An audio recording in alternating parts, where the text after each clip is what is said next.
working with Aisha, and uh, I just love that. Like I say all the time, I love that she allows me to play different roles. She trusts me with different roles, and I always, I'll be nervous about doing the roles, but then I think the more nervous I get, the more I ace it. You understand? Yeah. Yeah. Yeah, I agree with both of y'all because I've been in movies with him, movies with you, and like you say, I go over there at night too. Then the big brother helped me sometime too. You know what I mean? Hey, Sookie Sook, thanks for tuning in. Hope you can make it to the premiere. And I'm comfortable around y'all. Y'all been in a lot of movies. Exactly. So it's like it's comfortable. Hey, y'all, thanks for coming in. Yes, yes. And also, let me just say this too, right? For my role in the movie, actually, I'm not even gonna lie. Like, I do security.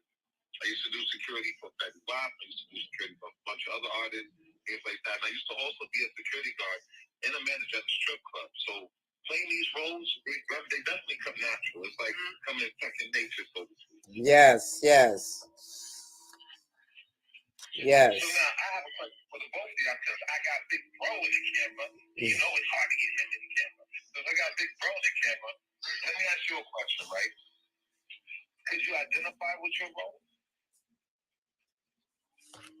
Yeah, I can identify with it. I'm gonna say it's the first time I played a cop.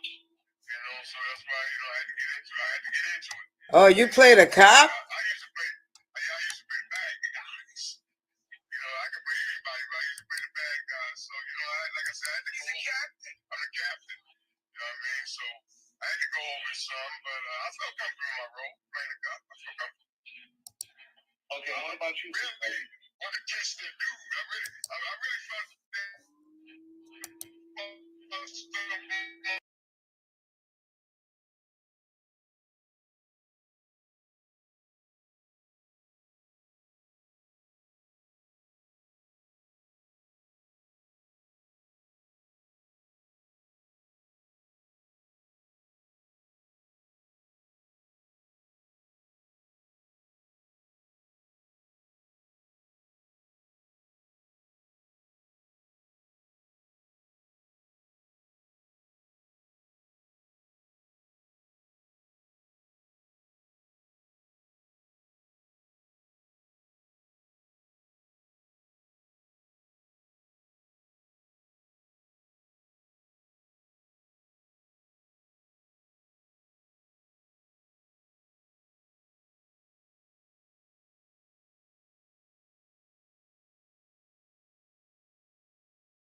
not to mention, y'all don't love the way you look.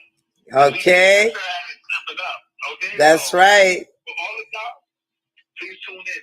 You're gonna see a lot more from 180 Street Films. But before you see any more from us, you better get some damn tickets because they go fast. That's right. Okay?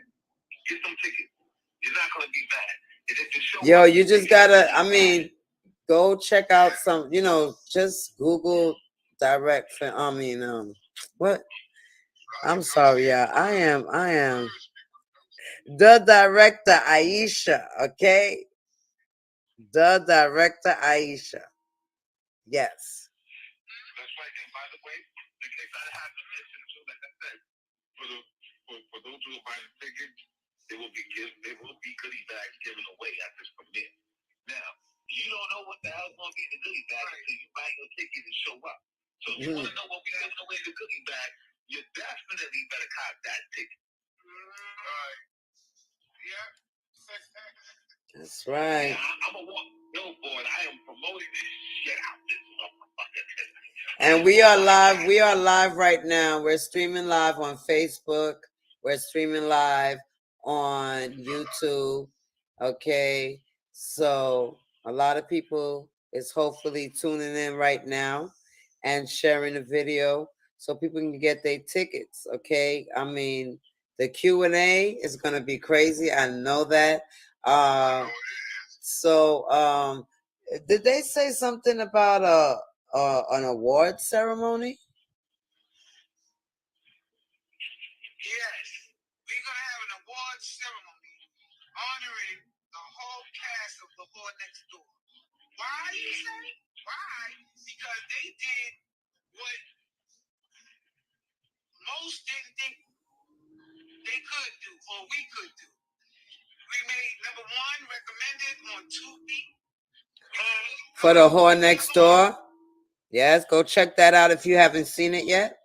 Most popular. They did all these categories that number one thriller.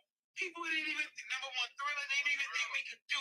And so I'm so proud of that. The whole cast of The Whore Next Door, which, by the way, are some of the same cast in The Rainbow Killer. Right. So I'm honoring everybody in The Whore Next Door.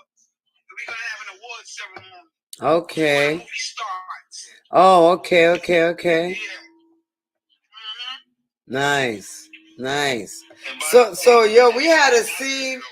We had a crazy scene on The Whore Next Door when they picked me up to go, see who in the park. But the best scene to me was when we were in the car and yo, that picture, that was the best scene to me. With that. Yo, how do you feel, Aisha? How do you feel when you watch yourself acting?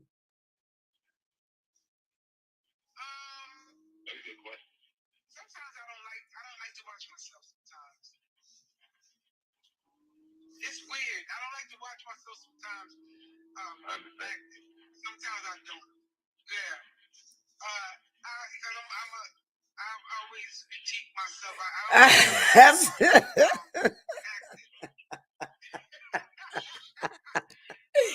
I know what you're talking. I be critiquing myself too. I be like, damn, I could have did that better. Yeah. Nah, but yeah. No, but we did something in was that Bad and Bougie or Last Re-Up? I think it was Last Re-Up. The scene where what was her name? The girl's name that her baby father passed away that I played the character. The baby father? Yeah, remember Artie got shot. I can't remember.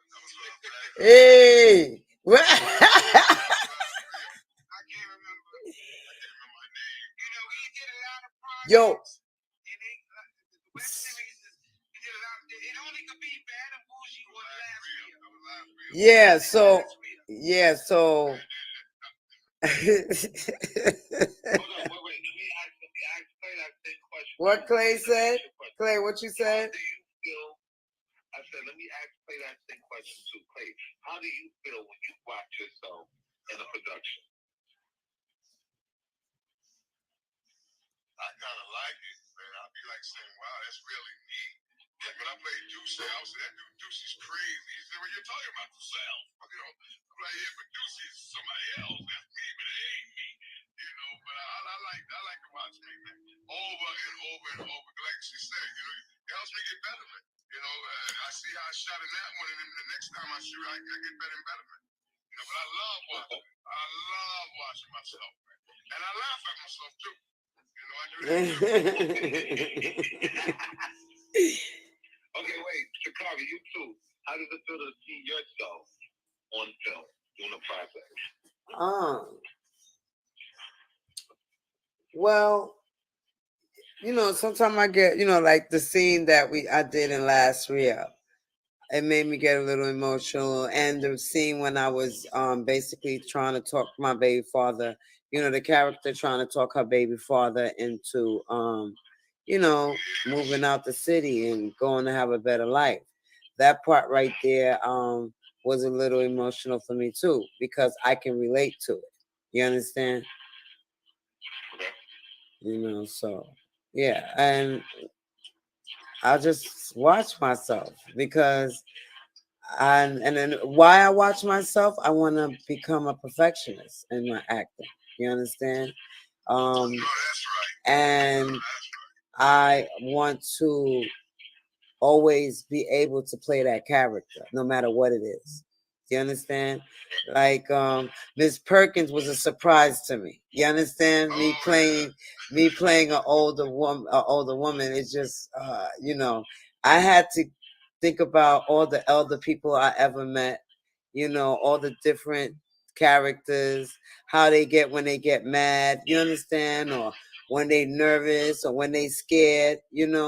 So I was told by one fan that, old folks don't shake like that. But sometimes they do when they're nervous or they're going through something. So that was what I was bringing out of Miss Perkins, showing that she was nervous while she wasn't even talking. She couldn't say anything. So if you can't release, then you're holding it in. And then you're an elder, with some elders, they do that. They go through that. They start shaking because now they're afraid to say anything, and they're afraid and what they really want to let out, they can't. You understand? So that's why I always, in every character, it's like background, when you're a background actor, your character means when you take it, you have to have common sense about the role you're getting ready to play. You understand? And that's how I feel. You understand? And then when you play that role, you want to be that role. You want to be that person. So you have to erase whoever you are out your mind and replace it with that person that you're acting. You understand? That's what I feel. You understand? So Miss Perkins was a big surprise. She's like a sexy diva, a elder, but she's sexy. She has the young look. So, and she has a little bit of a country accent. You understand? So I had to do it. That I got that because of my mom, my adopted mom at the time. That's how she used to talk. She was from down south, so I took a little bit of her character and put it in there as well. To create Miss Perkins, because I loved her dearly. So I used a lot of her character in Miss Perkins. Now hold on, before we go any further, real quick. Everybody, if you just tune in, we are talking about the up and coming film, The Rainbow Killer. It's going to be out June 25th. That's the movie premiere in Harlem, New York. You can catch your tickets on Zelle or Cash App. We have the information on the profiles. You can inbox if you need to. We will point you in the right direction. But you don't want to miss this because it's definitely going down. I got Mr. Carvey, who's hosting the live tonight, who's always on point. By the way, she got Talk Radio on Global Entertainment, so please take that on a Thursday night. And then we got Miss Isha Brown, a.k.a. the director, a.k.a. Miss 180th Street Films, a.k.a. Tyler Perry's little sister. and Hamid, aka the writer, aka Mr. Extraordinaire, aka Tyler Perry's little brother, they in the box, but they'll be back because they have technical issues. Shout out to ASBC Films in the building. Hi. Are you looking for new actors? Here we are. Now, I have watch this. Like, for me, I'm going to be honest with y'all. For me to see myself on film, I don't know, like, if I hit, it's like, because we have the music as well. So when I hear myself on the song, I'll be like, man, I don't sound right. If I see myself on film, I'm like, man, I don't like the way I look. Yeah. You know what I'm saying? Because I'm my biggest critic. So I'm going to be honest, I'm my biggest critic. I don't really like the way I look. A lot of times when I do things, if I'm in the film or in a music video, I don't even watch it. Because I don't feel like I'm looking at the same person. Like, I know it's me because I know it's me, but I don't feel like it looks like me. Yes, so, yes. And so a lot of times it's kind of hard for me to actually perceive myself in a film, in a movie, or anything like that, and just being on some more, you know what? This is something that I can be happy with because, I mean, whether I'm doing regular films or doing adult films or any kind of film, for me personally speaking, just to see myself, this looks a little bit kind of fun. So, but that's just me, though. That's right. That's just so, me. By the way, shout out to everybody who came in. Yes, so I know the cast is excited about this for June 25th, you know, so yes, that's exciting. You heard what she said, June 25th, people, the movie premiere, The Rainbow Killer, and I'm going to say this because I'm going to be very cocky about this, people. If you see us now, and you had an opportunity to talk and mess with us now, cherish that, people, because guess what? Real soon, we're going to be the hardest thing to get in contact. Yeah. So don't try to sit here and just go like, it's not. Listen yes. to what I'm telling. Please, by all means, and shout out to everybody who's coming in. We have the movie premiere, The Rainbow Killer, coming out next month, June 25th. Get your tickets while they last. Yes. It's definitely going to go quick. You can get them on Zelle, you can get them on Cash App, or you can inbox us and we'll point you in the right direction. You can go to our profiles because we posted up on the profiles. We are giving everyone the opportunity to be a part of Film Live. And guess what? If you buy a ticket, you will have the opportunity to walk away with a gift bag from 180th Street Films. So you don't want to miss that. Yes, she talk about throwing some edibles, a little bit of ding and dang, bud, all that stuff. So come on, get your ticket, come see the premiere. And it's not really about the give back. We want y'all to see us on screen, what we did with this film, and it's gonna be the bomb. We were at #1 for The Whore Next Door in independent movies section, right? And we like they said on Tubi, we hit pinnacles on Tubi. Yes. This is why we're able to talk shit. We had #1 thriller on Tubi. We had #1 new release on Tubi. We had #1 most popular on Tubi. Like we hit pinnacles on Tubi. Whereas guess what? We just keep getting better. So why would you want to see something better? Better quality, better acting, better filming, better everything. Whereas guess what? If you like The Whore Next Door, you're gonna love The Rainbow Killer. Yep. So you're gonna love The Rainbow Killer. And listen, we do ratchet. I just want to tell you about that. We do ratchet, which means when I say this, trust me, we have all the nice and cordial films there, but we also have the street films over here too. So I mean, like, you never know what we're gonna try. Yeah. By the way, we have comedy, we have horror, we have a little bit of everything. So when you see these movies coming up, just know that we gave y'all the opportunity to know these things ahead of time, because for every movie that we're about to drop this year from 180th Street Films. Oh, tell them how to get the tickets. Now, if you're trying to get tickets, we're going to do it like this. Go to your Cash App. Okay? You can first, let me give you the easiest way, because a lot of people want to ask me questions like, yo, how do I do this? So, this is what you do. You don't want to go through the ways I'm telling you, I'm going to give you this first option. You can inbox your cash number. They will direct you to. They will tell you how to get your ticket.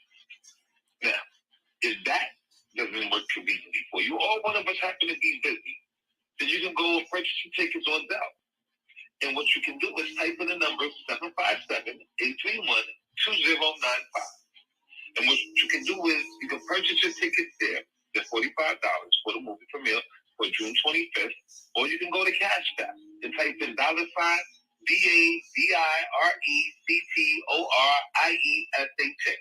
That's the director, Isha. Yes, and make sure you put in Rainbow Killer. Yes.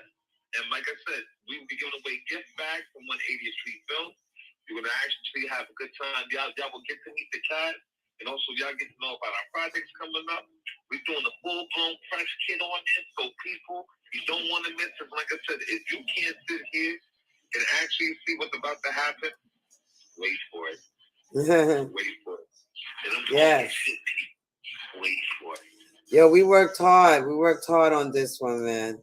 You know, nothing great comes easy. Nothing great comes easy. Just know that. Carly, let me ask you a question, right? What's that? What kind of sacrifices you have to make to accomplish this? What kind of sacrifices? Sacrifice. Yes, you can call it sacrifices. That's right. You're right. I had to sacrifice certain people that I dealt with because they were my distraction. You know, any days that I was coming on my way to set, there was a distraction trying to stop me from going to set. So then, you know, when I meet people like that, that's just selfish with my time, I tend to just walk away. And sometimes I leave somebody that makes me happy, but they don't make me happy when it's time to do what I need to do. You understand? Oh, I definitely understand. So I don't like nobody getting in my way. You know, so There you go, you stupid. because then I think I can't finish my project. Then I can't accomplish what I want to. You understand? So the people, like, sometimes people don't understand the people that you have somebody around you. They're adorable, they lovable, but they just get jealous of when you're around people. They don't know how to act when they're around you, or they just don't want you to go take care of your business because they want to stay with you, like be up under you. You understand? And I have, I guess, I have a lot of people that want my time, and I can't give everybody my time. You know, so I have to sacrifice those people to keep going on with my career. Right. And so, you know what? I'm not going to feel you with that. And I feel anything you have to sacrifice is not nothing you need. Well, I mean, listen, a lot of times, and I'm just going to be honest with you, like for me, the sacrifices that I chose to make. I'm not going to say I have to make. Because, well, some of them are I have to make. Yeah. Because if I wanted to have things accomplished, I have to. I have people who I've looked out for, who I've done for shit like that, and they don't understand what's going on. They just feel like, oh, you know what? Oh, he ghosts me, this, that, and the third, or oh, he's always saying he's coming to go pop up, but he ain't never popped up to where. Listen, in the process of making these films, in the process of having to promote, the process of having to do all this shit, it's not easy. It never becomes easy. Like, I don't even live in New York. I live in Georgia. Yeah. That means when it's time for me to film, I have to hop my ass on a plane to go to New York to go film. Sometimes I'm in New York for months. You understand what I'm saying? And my mom, I'm her caregiver. I take care of my mother. Happily take care of my mother. Okay? And it's where little sacrifices like that, I mean, my mom's understands. Don't get me wrong. She understands. She can vibe with me. She knows what goals I'm trying to get to, and she supports me. That's right. But having time missed from my mom is a very big sacrifice. Because when you get older, it's not like you want to be here forever. And I mean, that goes for her and me as well. Because anything can happen to me, no matter how young I may look and how young I may be. That's right. But, I mean, I had to make a lot of sacrifices to where, and every sacrifice was worth it. Every last one of them was worth it. Because I already see what the outcome is starting to be. I see where this is going. I know where it's going. I'm around a good cast of people to where, so if I got to stop messing with these people over here, to go deal with these people over here, who are like-minded the way I'm thinking, and guess what? I'm gonna deal with them because we all have the same common interest and goal. Yes. So whereas when it comes to the people over here, yeah, I'm gonna have people mad, yo, you don't pick up your phone to call, yo, you don't get back, yo. Yeah, I get that. Party. I have those moments, you know, and let me apologize because, you know, maybe I go about handling things wrong, but I'm focused. And when I'm focused, listen, I'm gonna be honest with you. I'm trying to make sure y'all see this face on every freaking platform that you could possibly find. You know what I'm saying? So I'm gonna have to and make these sacrifices. Because I'm sorry, Aisha. I didn't see that thing, that little button all the way down at the bottom. How long were you waiting? Oh. Wait.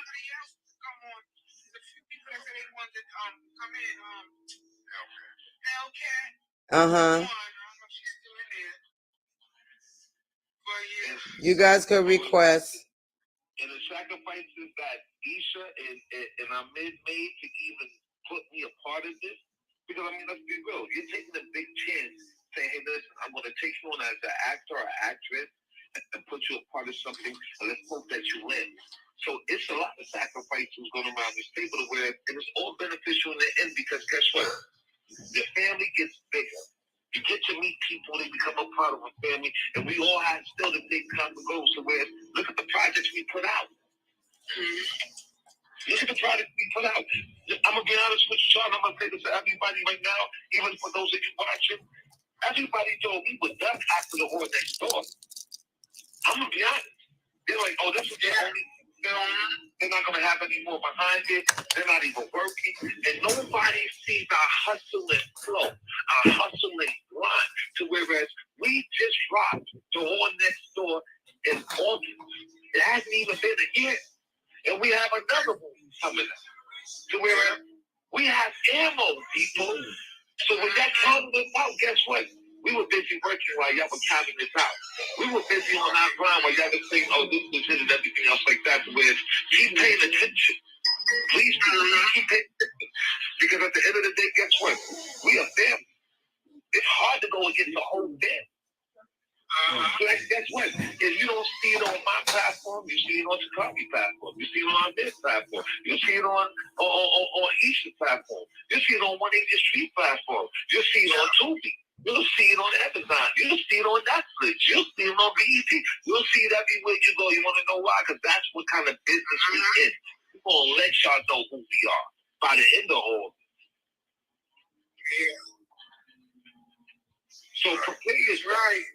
In less than 1 year, we are dropping another movie. Okay? Another movie. Better everything. Better everything. So before I go any further, once again, please get your ticket by June 25th. It's going to be held in New York City, Harlem. And I'm going to let y'all know, listen, you get a ticket, yes, we will be giving away 180th Street Films goodie bags. So y'all definitely not going to want to miss what's inside the bag. Now, I'm not going to give up anything in the bag, but I'm going to let you know, when you get home, you'll be happy. Yeah. When you get home, you'll be happy. So, by all means, don't miss out. This is going to be the movie premiere for The Rainbow Killer, the psycho thriller based off of a true story, The Rainbow Killer. So I advise all of y'all, don't play with this, because tickets go fast. And I mean, they go fast. And I'm better than a billboard or a commercial, because I promote this shit all night. So by all means, please, don't hesitate. Inbox, pass through, go to Cash App, go to Zelle. We are definitely going to go for June 25th in Harlem with a Rainbow Killer. And you know what? I didn't know. Like I told you, I went to another event tonight, and I was promoting, of course, Rainbow Killer, but people were telling me, oh yeah, I know about that. It's gonna be here. That kind of, I'm like, oh wow, they know about that? So the promotion that we doing is working. The flyers that we putting up is working. The word is getting out. That's a fact. Few people told me they already knew about it. Oh yeah, that's like the Rainbow Killer. So we doing it. The work we be doing, putting the word out is working. Listen, can I be honest with you? Where everybody's platforms, and you said it exactly right the other night on live when you said you brought in some heavy hitters for this one. Because I'm gonna be honest with y'all, I really had to look at everybody who's a part of this cast, whether I know them or not. I had to do my research on everybody. And guess what? We ain't playing no games with nobody. Oh, them IMDb credits is building up so much. Oh, I already got mine for Rainbow Kriller, I believe. Listen, and if y'all don't know what I mean, credit is, it's a part of the movie industry. It's where we get credits for the films that we do, so they know how to handle us. And thanks to this woman right here who has made it all possible. And I'm going to say thank you to Miss Isha, because she's the first person to ever give me my IMDb credit. That means, guess what? When you start to look out for it, you'll start to know it's a lot that comes with it. And can I say something to a lot of actors out there? Because when I started doing acting with the director, right? I found out that a lot of people used to tell me, "Oh, you doing it for free. You're not gonna get paid for it, and this and that." I said, "I ain't worried about getting paid. I'm building up my portfolio. You understand? It's not about getting paid, you know." So I said, I don't care if she pays me or not, because I'm building up my portfolio. I said, I've done movies with other people that hasn't even been released yet. You understand? So Aisha has a big turnaround. So these like, "Oh, well, you doing it for free. You're not no paid star, this and that." I said, "Honey, you don't get paid at the beginning. You got to show them who you are before you get paid. And if you can't, if you big, like you act like you big and you out there already and you feel like you need to be paid and you haven't even said no words on any screen yet, you're not going to make it. Because let me tell you, I was on Bad and Bougie. And I believe I got there the 3rd season, which was the last season that she did. You understand? And she was like, "Yo, I got this role for you. You know, if you can do it, you know, you may not see her a lot, but it's a speaking role." And I was like, "I don't care."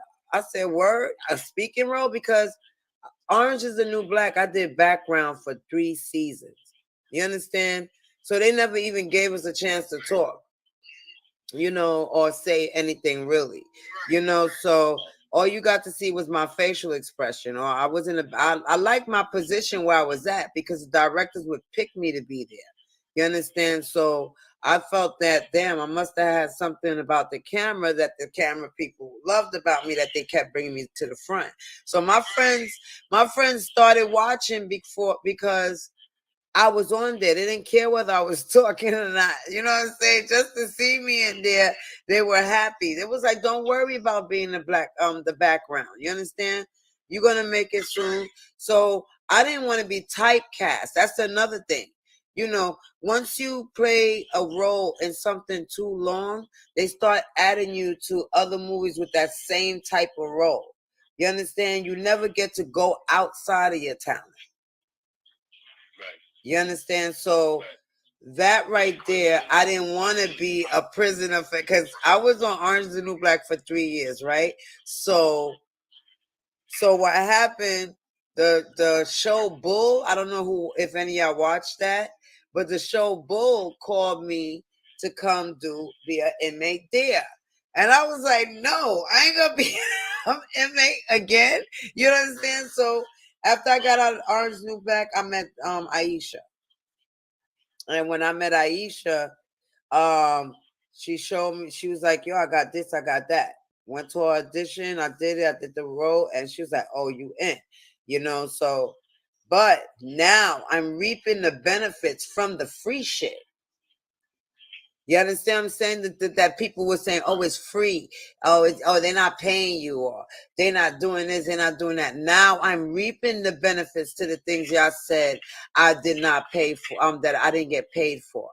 Now I'm getting some checks from those things that y'all said I didn't get paid for, because the things that I acted in are being picked up by different streams, different movie directors, different places that is paying our director, and our director is making sure we get paid. You understand? So all different platforms going. She got us on. So I'm not gonna sit here and even look back and say I made the wrong decision when everybody was telling me I was stupid. No, I was very smart at what I'm doing. And because, look, within 4 years, I'm reaping the benefits. Thank you, Aisha. Now watch this. To quickly intervene, right? I'm going to put it to you like this. Given the circumstances of what everyone, but it doesn't matter where you came from and how you got to this point, but you were at this point. And I feel like God brings everything in full circle. That's right. For a reason. That's right. You know what I'm saying? For a reason. Like when it comes down to it, I've been in other people's stuff to where, guess what? Either I feel like you played the background, never got credits for it. I've been in other people's stuff to where I played roles and never even got credits for it. You know what I'm saying? To where and for me, I look at it like this. A lot of people think that I have done is to where I had opportunities on which way I wanted to go. And when it came down to it, I know everything is Hello. Hello, Essential V Tommen. See, I can't. Everybody, by the way, I'm sorry, by the way, we got author Chanel. Hi. Thanks for being here. Jippin'.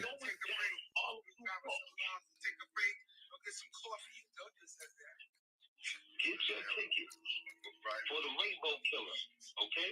You can go to Cash App, you can go to Zelle, you can even inbox me if you like, and I will deal with you, my mother, Michelle. But please, June 25th, we are going down in Harlem, New York. Y'all want to be a part of this. You don't want to miss out. You can look at the premieres on YouTube. You can type it in Google. You can even holler at Safari, and it will take you to the premieres of everything that we're doing for this movie. Like I said, this is an up-and-coming psycho thriller based on a true story by yours truly, the director, Miss Isha Brown, in 180th Street Films. So at the end of the day, you have a great cast, great film company, and great platforms. This is going on. You want to be a part of this. Tickets are only $45. We will not be selling any tickets at the door. So let me make this very clear. You cannot get tickets at the door. First come, first serve basis, and tickets are limited. Limited seating for the video. So we're letting you know you have to get this ahead of time. If you want, you can go to Cash App and you can type in $DA, which is the director, Isha. And you can go and purchase your tickets there, or you can even go to Zelle. We have a number you can sit there and type in, and you can get your tickets on Zelle too. And that's at 757-831-2095. And if y'all can, while y'all in the room, can y'all please share the live? Thank you so much. Please share the live. Yes, whether you are watching this now, later on, tomorrow, share this, like this, post this, purchase a ticket, come out. You also get a goodie bag.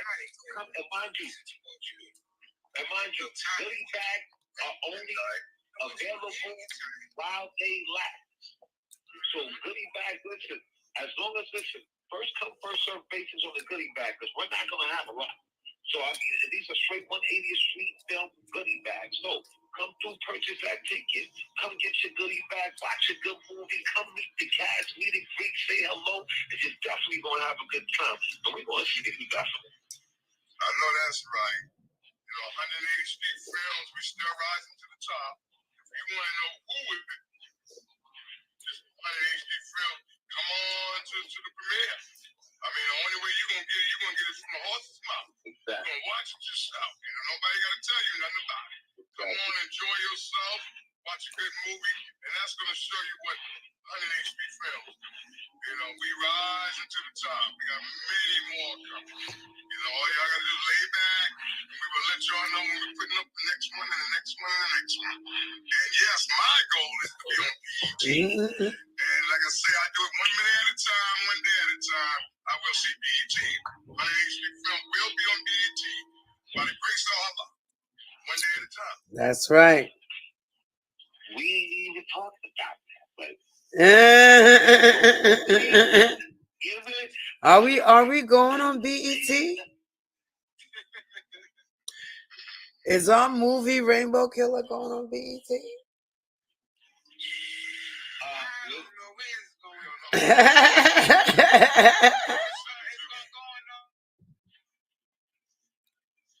those platforms wherever the distributor put it out, and then whoever picks it up. But I know that also Bad and Bougie too is probably gonna be probably June. Bad and Bougie is gonna be on Tubi. Bad and Bougie coming. Bad and Bougie, the web series, is gonna be on Tubi coming in June. And then the Rainbow Killer may be on Amazon, maybe on Tubi, maybe on both, maybe on Hulu and all the other ones. Whoever picks it up. Oh, okay. They all might pick it up. Okay. Shoot. Shout out. That's right. Also, shout out to everybody who came in. I love the. Shout out to the cast. Where y'all at? It's Sunday. Everybody probably out. Today was hot. Hold on, let me get your host real quick. I love the host from this Real Talk on Global Entertainment on Thursday night has hosted tonight because, at first I couldn't do it because, sometimes I have a problem seeing myself. But we got Mr. Carvey Ralph, who's hosting the Rainbow Killer. But right now we're having a meeting and we're promoting this as much as possible so people get used to seeing our faces everywhere. Sakari, thank you. We love you. I love y'all. I'm always here for y'all. I told you I make time for what I need to make time for. I told you.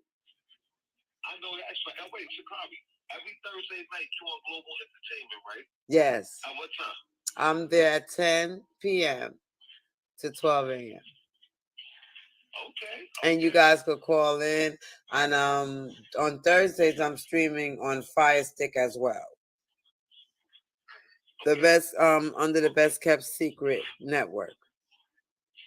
And also, people, I'm gonna be her special co-host. Yes, he's been very good. He's been very good this year, Aisha. He's showed up. He's been showing up consistently. Yes. Yes. Hey, I want to give a shout out to my cousin. I see her on here. Hellcat Essential. She's on here. Oh, hey. Yes. Come in and chat with Yes, come in. Send a request. By the way, thank you for everybody who will be coming in tonight, who has been coming in tonight. For those of you who will be watching this later on in broadcasting, you're going to find this on all of our platforms. But definitely going to let y'all know what's on the popping, what we have coming up, what's coming from 180th Street Films, projects that we have worked on. And shout out to everybody who haven't did a film with. I'm going to be honest with you. Thank you, because guess what? In this business, you'll come across people, you'll meet people. Guess what? Sometimes they help you get to the point where you need to go. They direct you to whereas. The love that people show you, you always show it back. You always show it back. So you know what? I want to thank everybody. Because guess what? My home at 180th Street Films is definitely where we got David Hill in the building. Right now, listen, we are crazy in this movie game. Press the X on the bottom. Press that plus sign. Hold on, let me see if I can request you. Hold on. And by the way, shout out to the cast, Primo, Miss Renita Jones, Miss Deborah Coco, Yes. Baxter Beach, Cynthia Turner, Unique Boss. Unique Divorce.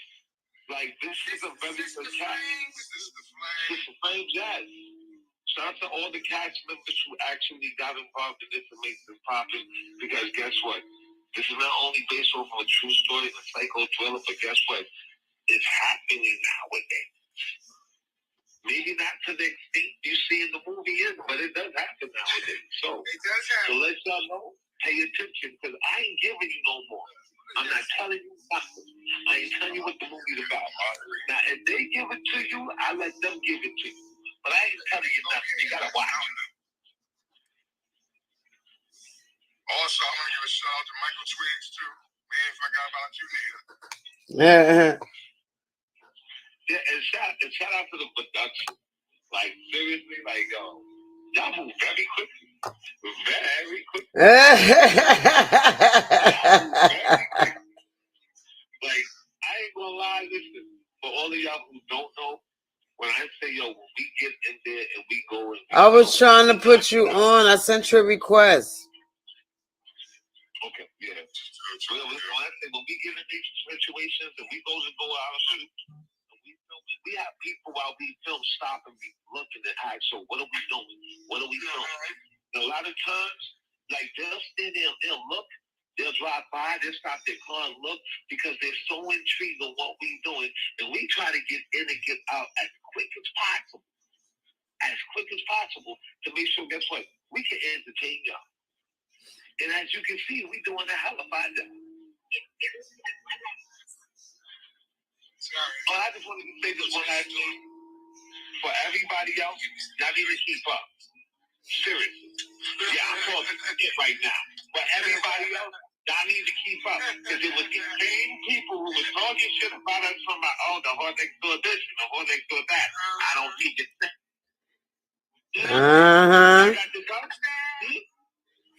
The Christian people, the Christian people scared to watch it because of the title.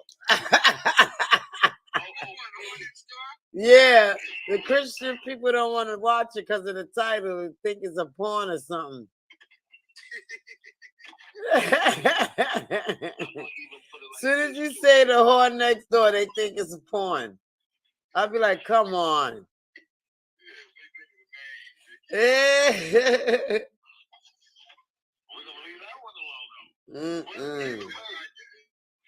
way, for y'all who counted us out, we want to thank y'all because y'all motivated us.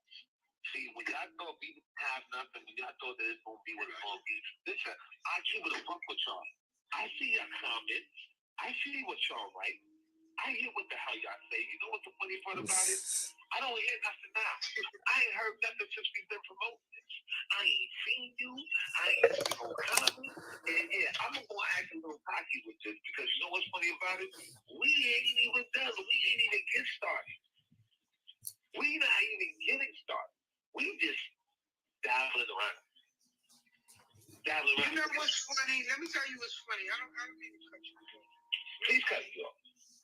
Please cut me off. Because I know where you're going with this. What's real funny is that, you know, we had the trailer out for the Rainbow Killer. A lot of people, once they saw that, were reaching out and was like, yo, you stepped it up on so many levels. People that was, you know, I don't even know what they was. It wasn't on my other project. It wasn't Believers yet. We put out the trailer. Now they inboxing. They big up with me. Some of them want to be down. But you can't just. Can you get on a plane in the middle of the flight? I'm asking you this, Picasso. Can you get on a plane? Can you get on a plane in the middle of the flight? No. Okay. So I don't know why they think they're gonna get on a 180th Street plane in midair. Wait. That is so much a good freaking analogy. Let me tell you something. Yo, that is the most illest metaphor given for 2023. Can you get on a plane in mid-flight? If you cannot get on this plane in mid-flight or any other plane in life in mid-flight, what makes you think you get on this one now? And you know what's funny about it? I have people hit me up, right? And you gotta have people hit me up on my inbox. They ask me certain things about what they see me post, so what they see on the blog, and whatever the case may be. And nobody really understands. We don't listen. I'm one of those people. I don't have time to be on social media. I don't have time to be on the phone. I don't have time to watch TV. I don't have time to do anything else. Why? Because I always have to worry about what's my next 10 steps. What's going to keep me going? So if I got to do this and I'm going to keep that attitude of making somewhere in the business, I'm surrounding myself around people, a family, building a family where, guess what? We're all on the same yeah. We're looking for the next 10 things. What you got? And if we're looking for the next 10 things to do, guess what? We don't have time to entertain. Shout out to everybody who's coming in the room. By the way, we are talking about the Rainbow Killer, which will be coming out June 25th in Harlem, New York City. Get your tickets on Cash App. Get your tickets on Zelle. It's going down straight from 180th Street Films. And it's about to be fire. Also, when you purchase your tickets, while supplies last, you will get a goodie bag from 180th Street Films. You don't want to miss this. June 25th, the premiere of The Rainbow Killer with our host, Mr. Carly Roberts, with the director who actually made all this possible, Miss Isha Brown, 180th Street Films, and with your boy Truly, the real Picasso, 1439. Shout outs from Vegas. Shout out to everybody. Love y'all. Appreciate y'all. Keep watching, keep supporting. Like I said, we got a lot more. And if you ain't see the previews of The Rainbow Killer, type it in your Safari. Ask Bertram or Bixby or whatever the people name is on your phone. They're going to sit there and give it to you. And guess what? You're definitely going to like the previews. You're going to love the premiere.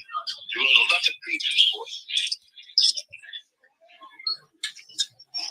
And we're going to be promoting this all the way from now to June 25th. So you can get your tickets for a Cash App, you can get your tickets for it now. Or you can even inbox to the cash. We will point you in the right direction to get your tickets. But we will not be selling tickets at the door, people. I'm letting you know that. We're not selling tickets at the door. This is a very close thing. There's going to be a lot of an outcome coming out. There's going to be a lot of people coming out. It's going to be very exclusive. So when you come, you also while you purchase your tickets, we're giving you 180th Street bags, goodie bags. So guess what? You don't know what to do. We're not going to give up everything. But there's going to be 180th Street goodie bags that you can get from purchasing your tickets while supplies last. So you don't want to miss this June 25th, the premiere, The Rainbow Killer. And also, if you have this store next door, go check out the Hall Next Door on Tubi Television. It's definitely what you're going to see. And be on the lookout for Bad and Bougie. Listen, you're not only going to see the progression of what we actually set our kids in, but also go check out the web series, Bad and Bougie, for 180th Street Films. Y'all know what that is. Check out the last re-up. Hello, everybody. Hello, Las Vegas. Hello, Las Vegas. What's poppin', sis? That's your sister? Like I said, my sister is no heart, no hustle. She got a clothing line, which is coming straight out of Texas, which is very fire.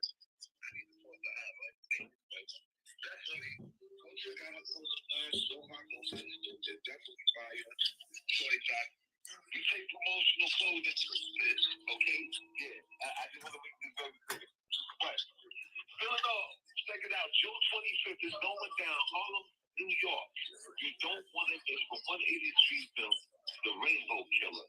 Starring yours truly, Picasso, a.k.a. The Real Picasso 1439. Follow my page or the committee records. Also starring Carly Rouse, a.k.a. that chick that run up on your stack to the stack. Whatever. Why you like that, though? Whatever. I don't be stabbing nobody in the neck. On Thursday night. What? Yeah, over here, the brother and sister, a.k.a. Tyler Perry's little brother and sister, right over here, 180th Street Film, a.k.a. director, a.k.a. Ahmed Odessa. Check out their books. And I mean, they got books. Check out the web series, Bad and Bougie. Where you at? 7-Eleven? Get me a big dog, hot dog.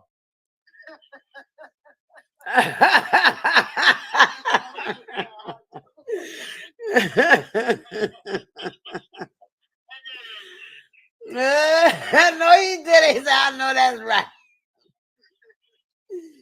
Like I said, purchase your tickets for June 25th. Your tickets come goodie bag. Yeah, that's my favorite one of them right there. Not the I don't know what's in them rap things. I don't be getting those. Yeah, nah. They got the bigger ones.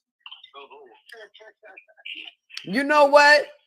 You know, yo, your mind is a mess. Y'all mess with the mind, man. I can't. You know, y'all wrong. Hey, listen. Pineapples, okay, whatever. This is the moon now. This is more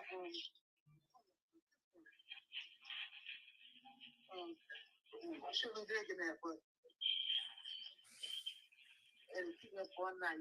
Okay, I'm sorry. We're back in the set. No, you good. You good, sis. You definitely good. Oh my God, yo, this is gonna be epic. Like I said, everybody, you want to tune in. Listen, if you can't make it to New York City to come see it, give it to a friend you know in New York City. Purchase a ticket, give it to somebody you know. You know what I'm saying? Let them go see it and tell you about it. You're gonna like it. Trust me. Shit, I like it. Okay? I'm not saying that because I'm just in it. I actually liked it. Like, seriously, it's no why? Because let me tell you something. It's something that probably goes on.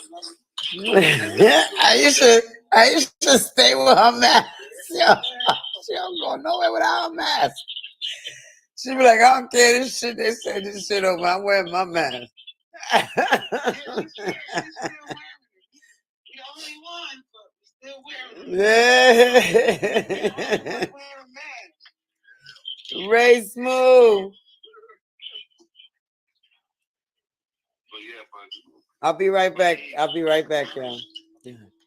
Okay, let me give you a quick look, Tasso. all right. Check it out. Oh, it is drop.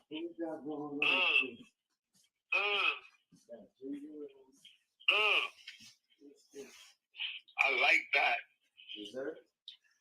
I like that. Quick look.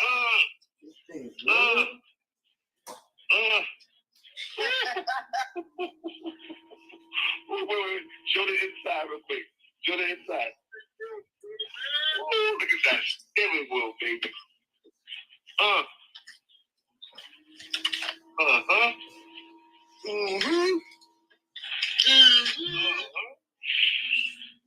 Y'all don't even see the magic that's happening. We on y'all, let the work go for itself. Let the work for it. You see that smile on her face? You see that smile on her face? Yeah, that's right. You see that smile on her face? Yeah, y'all don't understand, yo. That smile is a $1 million smile. We winning that day. Essential, what's up? I got a couple of $1 million. Okay. That's a winning smile right there. We are winning. I can't wait for you to see this movie. Like I said, you gotta get them tickets. We were saying all night. Get them tickets on Cash App. The director Aisha. 312-095, $45. Get your name on this list, because you come to the door on the June 25th, and your name is not on that list, you are not getting in. Yeah, and just to let y'all know, we got security at the door too, so don't be trying to play no games. You understand? We got security at the door, so don't play no games. If you're not on the list, guess what? We want to send you walking. That's the only way how you can get these tickets. So don't come and say, yo, my ticket was mailed to me, but I purchased it. That's not how this is going. Okay? You have to be on the list. That means when you arrive, then you will give us the name, and guess what? We will have your tickets in hand for you. This is a closed screen. We are only giving out limited amount of tickets for this movie premiere. Okay, we're not giving out a lot of tickets and just these tickets come with a 180th Street film goodie bag. Okay, while supplies last, let me say that. Wow, supplies last. One per person. Don't be trying to get two and shit. One per person. You understand? So at the end of the day, listen, if you don't want to get the movie premiere June 25th, get your tickets $45. If you don't have Cash App, right? But you got Zelle. You can go to Zelle. You can type in 757 831-2095. I'm gonna say it again. 757-831-2095. And you can make your purchase through Zelle, or you can go to Cash App, type the $, The Director. And that's spelled DARECTOREIESHA.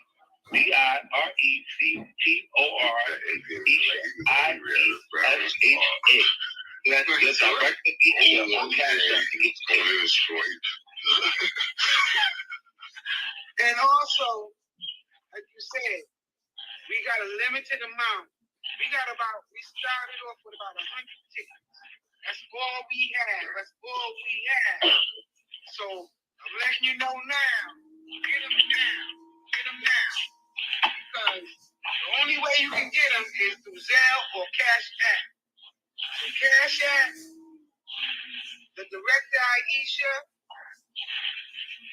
or Zelle, 757-831-2095, $45, and you get your name on the list.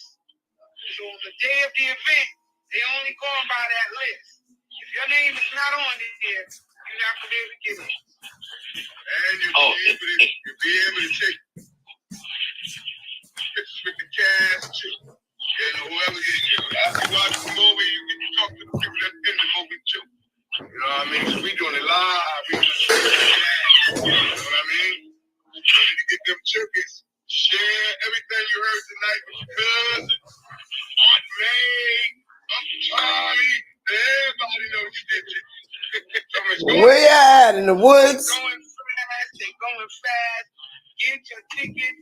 Because we only got a certain amount. We start off with 100. That's all we had. So I was saying, get it now. Some people think, well, it's in June, I got time.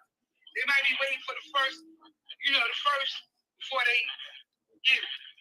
That's okay, but it's not a guarantee that it's going to be less. Right. So I would suggest, if you got to borrow from somebody, get a ticket, pay them back on the first. Get your ticket now, because they might not be around on the first. No. People have been cash apping me and selling me. You know, I check my phone every hour on an hour, and I've always got a new cash app coming in. So I'm telling you, I got time. I'm saying this to like be funny. I'm saying this seriously. If you want to go, it's gonna be a good show. We got a meet and greet with the whole cast of the Rainbow Killer. The whole next door, they'll be in the building too. Right. If you want to go, you gotta get the tickets now. Oh, and just so I make this very clear to everybody, just so y'all understand and listen, there will be police there. So come in peace. Don't come here acting up or no nonsense. This is an exclusive screening, which means not everybody is going to be able to get it. We are not tolerating nonsense. We are coming out for a good cause, and we expect the same. Okay, we expect the same. You ain't supposed to do that. No. I'm going to say something too. And also, you're right. Definitely be security jail as well. And another thing too, when you come to these screenings, you really can't be filming the film. Yeah, so you shouldn't be So just to let you know, you cannot do that. You cannot come in there and filming the whole movie with your daggone phone. No. So get your tickets now. Either Cash App or Zelle. You get a chance to meet these heavy hitter actors. Zakari, Picasso, they will be in the building, and the rest of the cast of the Rainbow Killer and the rest of the cast of the one next door will be in the building. So make sure if you want to go, even if you don't have the money right now, DM me and let me know you're interested. I can't hold no tickets. Can't hold them. First come, first serve. But like I said, if you gotta borrow it from somebody, then you pay them back on the first. Get your ticket now. Exactly. I'm only saying it because I know how people do it. And they wait till the last minute. Then they be hitting me up talking about, well, you know, pull some string. I can't pull no string. Why? Because I only got a certain amount of tickets. I'm telling you now. Get them now. You're gonna And not love to it. mention, You're gonna love it. you never know who you may see at this premiere too, by the way. That's right. So you definitely need to check us out. Inbox us. The inbox us. You can go to Zelle. You can go to Cash App. June 25th, the movie premiere of The Rainbow Killer is going down in New York City, Harlem, New York. Don't want to miss it. Oh, And if you don't know what we're talking Go ahead. Sorry. Go ahead. No, and if you don't know what we're talking about, you can type in The Rainbow Killer on Google, Safari, whatever kind of device you got. It will lead you to the premiere of what you're about to see come out. It will let you see the previews of what we're about to drop on June 25th. You can also go to YouTube to find it. You can also click onto any one of our pages, and you will see the promo for The Rainbow Killer. I'm sorry, go ahead. I wanted to say also, the host of the event, comedian Julius Carr, that's his name. Yes, Julius, yes. He's gonna be the host for the event. Oh, that's gonna be great. Sometime this week, he's gonna be on one of these lives with us as well. But he is gonna be the host. So, you're gonna get a little show, you're gonna get some comedy in there. Yes. You're gonna get a great movie, get a chance to meet the whole cast. He's a comedian, so it's gonna be a good event. And then we're not even talking about the goodie bag. Yeah, Box Supply The goodie Live. bag gonna be off the Box Supply Live. It's gonna be something in there for everybody, okay? And I say, I wouldn't even touch that goodie bag until I get home.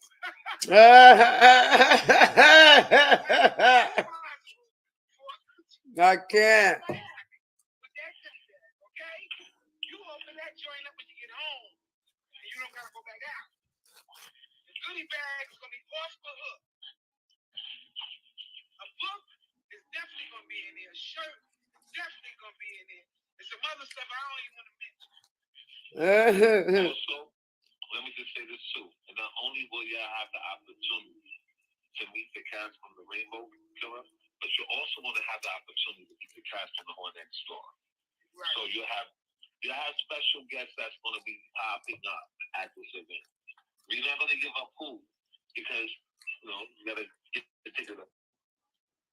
But we want to have special guests, special things happening for this event. Once again, you don't want to miss it. Get your tickets now.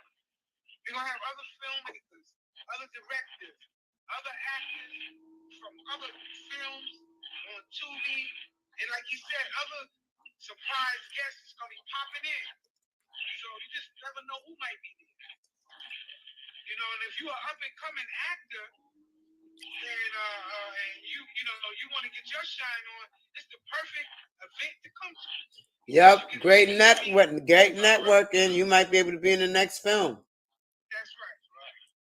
So, like I said, get your ticket now. If you don't have the money, you ain't gonna have it the first. Borrow it from somebody. I never want to tell nobody, but borrow it. We got Glizzy active. Hello.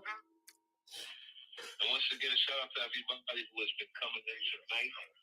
Shout out to those who will be watching this broadcast later on.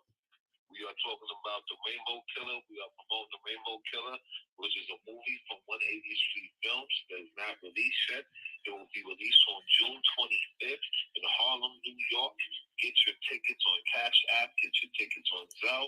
If you can't go through that, and it may be a little confusing because you don't know technology like that, you can also inbox one of us and we'll help you get through that situation to make sure that you are able to get your tickets. You don't want to miss it. Supplies are limited. That means we don't have that much tickets that we're giving out. This is a private event. We're only giving it out to a few of our lucky people who call in first. First come, first serve. Do not wait until the last minute because, listen, we only giving out 100 tickets. The venue has a certain amount of people that we hold, which means we invited special guests for this event. So like I said, we got treats going on that night.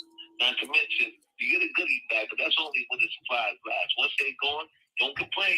We let you know ahead of time. So you want to get there early, get your ticket early, and don't fool around. So you don't want to. That's right. And watch the trailer. And we got another writer in the building. We got another writer in the building. On YouTube, you can Google The Rainbow Killer. It will pop up from 180th Street Films. You can see the trailer to see exactly what we talking about. You can even hit our pages. We are promoted on our pages.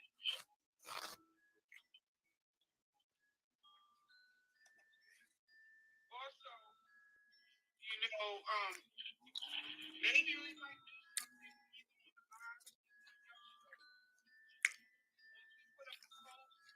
Maybe like on the 50th light, we'll give out a free ticket to the event. On the 50th light, or maybe y'all want to do on the 100th light on that post. Either on your show, Sakari, or on one of these lives. All right. So that means one. Good idea. Yeah. I think it's a good idea. Then again, I'm the prick of the whole team. So now, fuck it, let them pay for it. Let them pay for it. We gave them stuff free already. They got the Horn Next Door free already. Let them pay for this one. They got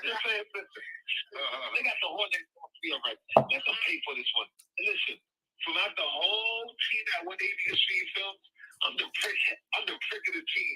So I'm telling y'all, pay for your ticket. Pay for your ticket. We gave you the Horn Next Door. We upgraded everything just to make this film. So pay for your ticket. Now, if we give it away for free, listen, you can thank the director. She's the one who did that. Me, I want y'all to pay for it. That's because it's worth spending your money and seeing this. Okay? All you got to do is look at the previews. All you got to do is look at the previews. And you will see exactly what I'm talking about. But, I mean, listen, easy. Wow. Diamond. Yeah. I am on my show. I'm sorry. I'm live. I'm hosting a show, and I think it just hung up on me. I'm sorry. I'm gonna call you back. All right. Thank you for. Something like that. Maybe we'll give a ticket out. Something like that. Right. I'm just, I'm just winging it. That's just something that just came to my head just now. So, whatever y'all want to do, y'all think we should do that, we can do it. If not, Well, you know what? go to Cash everybody. Listen, you know, I think purchase tickets. Okay? I think purchase tickets. But you know what? Wait, watch this. Yeah, I mean, we gave them the Horn Next Door, right? Yeah. And now, with the Rainbow Killer, they don't know what to expect. But guess what? When you look at the previews, you see it's a whole big different format. Everything is different. And whereas, guess what?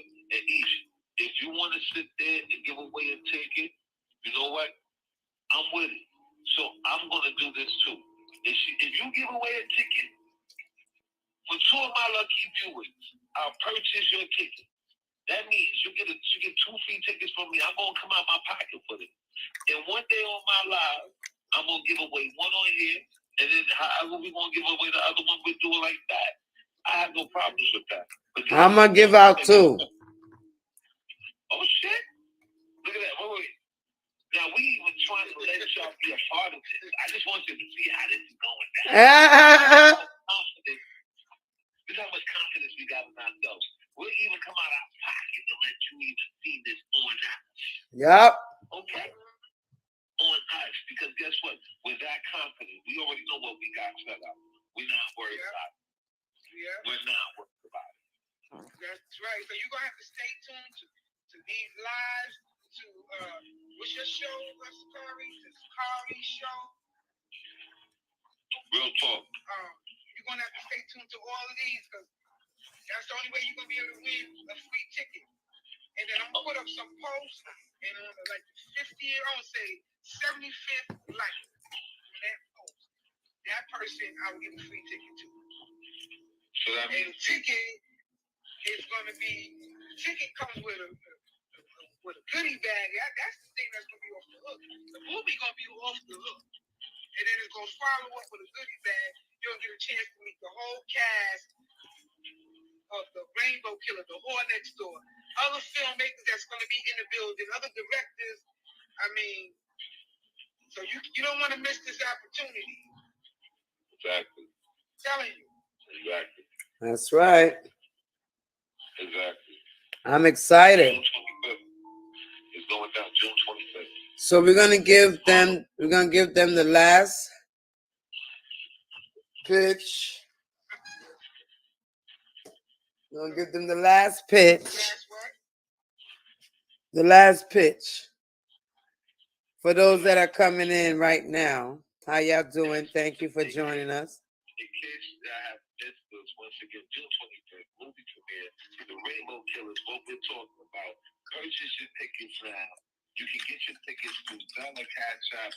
If you're going through Zelle and you just don't want to go through Cash App, it's very simple. All you have to do is just type in the number 757-831-2095. That's 757-831-2095. And you can purchase your tickets on Zelle for the Rainbow Killer June 25th premiere. Or you can go to Cash App.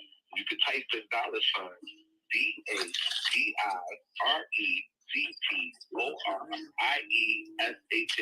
That's the director. And you can get your tickets through there. And mind you, it will be on the list. That means if you purchase your tickets and you show up at the door, your name will be on the list.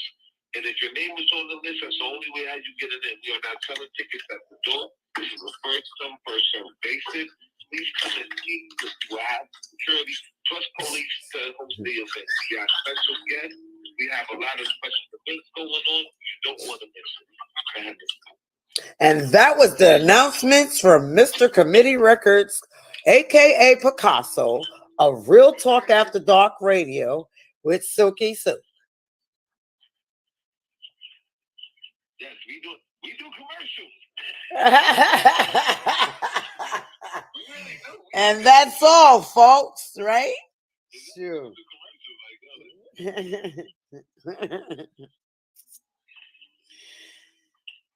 Curry, what you got going on for your show on Thursday? Well, we got, you know how we always bring random topics up so people can, you know, get a frenzy from the crowd, you know, see what they think. You know? Okay. Yeah. So, but we do have June 21st coming up, and we do have pop-up shops that we're doing on June 21st. So we're doing a pop-up shop. There's one in the at noon, and there's another one at 6 p.m. in the afternoon at night till 11. So anybody that has merchandise, our theme is summer fun. So if you have anything that has to do with summer fun or, you know, bathing suits, sandals, sunglasses, little stuff for the kids. So summer fun is our theme. So we're asking all vendors who have summer fun items to join us, book their space at the pop-up shop. And you can save money by bringing your own table. What's that noise? It's like... Oh, that's my birds. Those are birds? Yeah, my birds is out there at night. What? That's them making that noise? Yeah. What kind of birds do you have?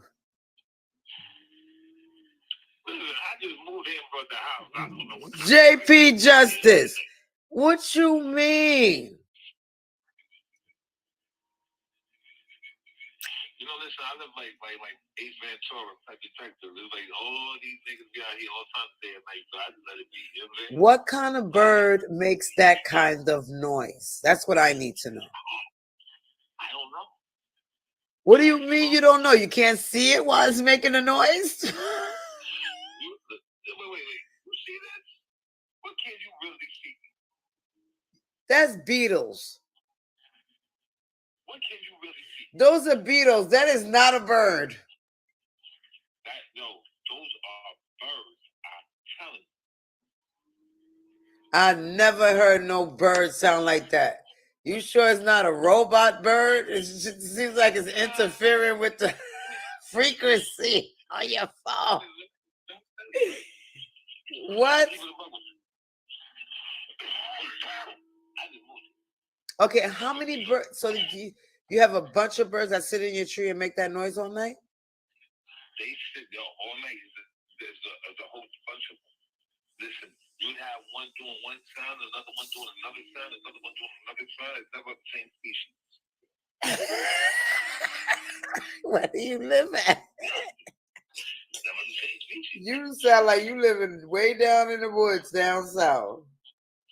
Technically, I mean, look at it. You see the back? It ain't nothing but woods. It ain't nothing but woods. So. And what are those lights? That's the city back there? What, the lights? No, I don't think I could live somewhere like that with the backyard so dark.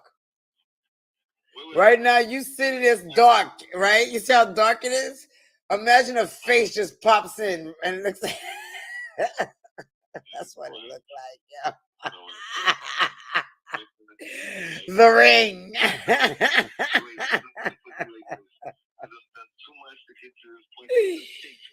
Yo. Because you look like you have one spot lit, and then when you look up, it's nothing but dark in the back, all darkness. Exactly, right? Now listen, I done seen things crawling in my backyard that I ain't never seen before. Oh. Okay. I get rabbits, I get possums, I get let's see. What, they come and sit down in front of you for you to feed them or something? Oh no, wait. Let me tell you something. I did a compost, right? I did a compost. One day I come out, and it's on my Instagram. I come out, and I'm going to put some stuff in the compost. And as soon as I'm going to put the stuff in the compost, guess what happens? All of a fucking sudden, I go open up the top, and it's a possum in it. Looking at me like, I'm like, he was eating up the stuff in your compost.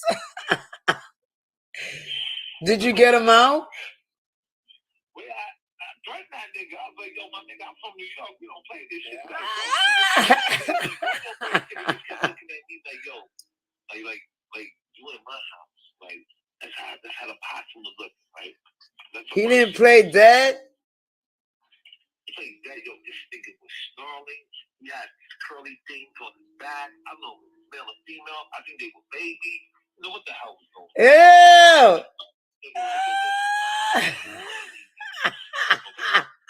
I'm saying, yo, you don't pay rent here. I'm from the Bronx. You won't have to go with this shit. Okay? First thing I said. By the way, once again, people, if you just came in, if you just chiming in, hello to everybody. I am the committee director, aka the real Picasso 1439, aka Picasso. We are doing the movie premiere for The Rainbow Killer, which will be out next month on June 25th. Off of the 180th Street Films. I'm starring in it. The host right now, she is starring in it. It's going to be Liddy. Please get your tickets on Cash App or Zelle, or you can inbox us and get your tickets. What's the name? It will be held in New York City and Harlem. It's going to be a very big turnout. We're also going to be giving away 180th Street Film goodie bags. There's going to also be T-shirt in there. You know, everybody love their T. It's going to be a lot of stuff. And you get to meet and greet the cast from The Rainbow Killer, and we're also and the Q&A, and there is an award show as well that night. So your tickets, did you tell them the price of the tickets? The tickets will be $45. It's a first come, first served basis. We only have 100 because of the venue. We're only letting 100 people come in because we have other special guests, other special people who are coming in from the movie industry that are coming to see this movie. Whereas you never know who you may see. That's right. Gets you another role, gets you a role in a movie or anything. So come network and get you a role in one of the movies. If you're an aspiring actor or actress, yes, you can also come out and you can. How much IMDb credits have you earned since you've been working with Aisha? Well, right now, this, to be honest with you, she gave me my first one. Oh, okay. A lot of the things that I did, they would just be extras in the backgrounds, and I didn't get any IMDb credits. Well, yeah, they give. I got IMDb credits for some stuff that I. Yeah, you're right, because you got to do either a speaking role or something, Right. some special effect Right. to get that. They just paid me. They just paid me for like power. Power paid me just for being in the background. We get an IMDb credit. It was none of sign some paperwork with my social. Mm-hmm. It was the club scene. Yes. Like they were the ghost was around. Yes. Club scene. First, I had an all-white affair where I had to dress up always. They had nothing affair. It was just background for it. It was all done in one night. And I mean, like, it was just something whereas they didn't give me no IMDb credits. Mm-hmm. I mean, and it's cool. I don't have a problem with that. The last OG. With, Okay. I was in the background. Wow, using some. I was in Power as well. I was in I believe season 6. They had a season. Yeah, it was season 6. I was in that. I played a reporter in the background for that. And that's the last scene that I've been on for anything and since then. But yeah, but I was in the movie industry, but I was working in the background. I wasn't even on set. I was working outside, like with the scene designing and the set people that paint the stuff up. They had the little wood shop. They had me working in there and stuff. Then they had me as COVID police. I was like checking people in for work and stuff like that, making sure they don't have fevers and stuff like that. So, but that was cool. But we got 20 minutes left. We want y'all to please go on YouTube and check out Bad and Bougie. Check out The Last Re-Up. We're all up in these films, okay? Go check us out on The Whore Next Door. That is on Tubi, which made number one. The first day it came out. The first week it came out, it stuck to number. Yes. And now we're about to kill it with The Rainbow Killer. Yes. This one right here is a thriller, and I'm shocked at myself. Okay, how I did on this. I'm so shocked how I did on it. Ah, man. I'm not in the trailer. You only see a little tiny quick bit of me. They said, no, we can't put that out. We'll be giving away too much.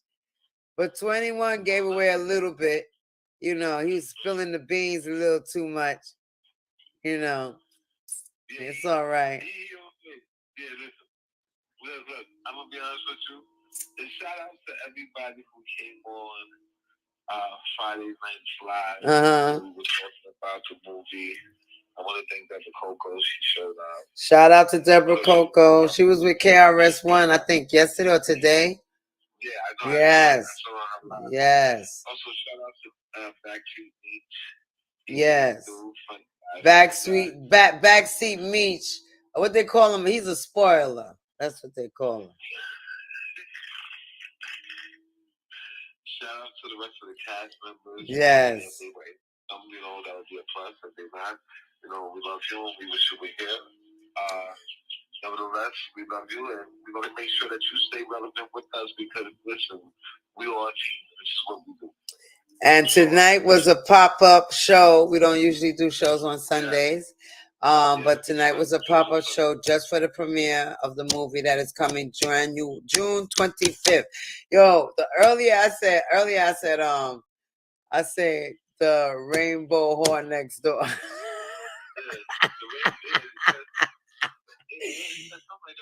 I was like, how the hell did I do that? What the hell's going on? But nah,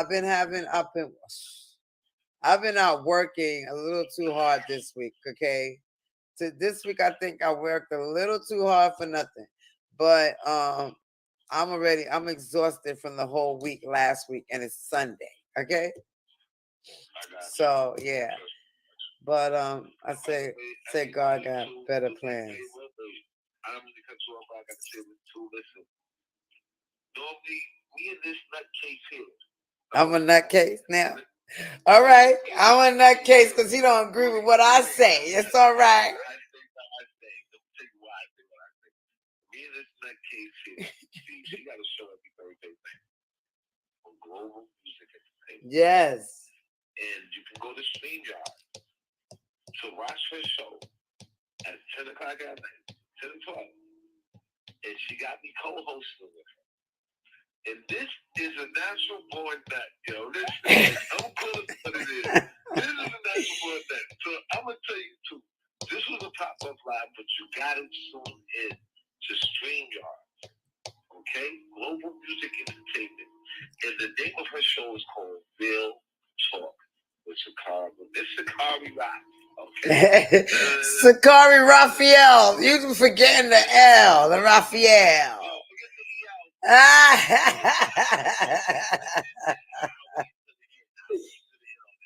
Yes. But it come down to it, I gotta check out her show. It's crazy. The topics, they're very good topics. Sometimes we get the heated battles and debates. Yes. We're supposed to. And Picasso be acting like he got a brother that went through that. He trying to save his feelings.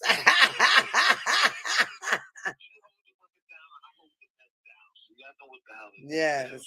I don't hold the women down all the time. I listen.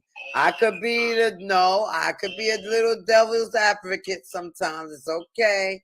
But but I'm gonna let sisters know what they doing wrong. Straight up. I don't bite my tongue, you know. Listen, it's real talk. And it's all love.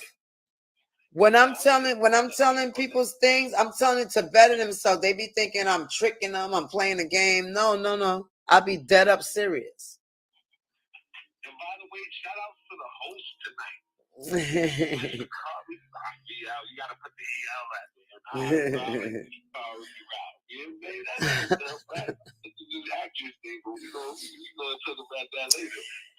What? You said what? We're gonna just cut out the Shikari route. Is that right? That's just Hollywood. Yeah. Hollywood. That shit is Hollywood. Shout out to you tonight for hosting this because you know what's funny about it? Even on the spare of the moment, you are always ready. And I give you that. Thank you. What I'm talking about this, let me tell you something. I was supposed to bring this Shikari yesterday to do this show tonight. Me and her were supposed to talk yesterday. And Dina had so much going on. I didn't get a chance to talk to her about it until today. A couple of hours ago. And I mean, just sometimes, listen, things go the way they go. And I mean, listen, we're not worried about the numbers right now. You know, when we're going to worry about the numbers, the day when the premiere happens. Yes. That's when we worry about numbers. When we know why. Yes. We know how we're going to fast. We already know how. I want all my people to come and support.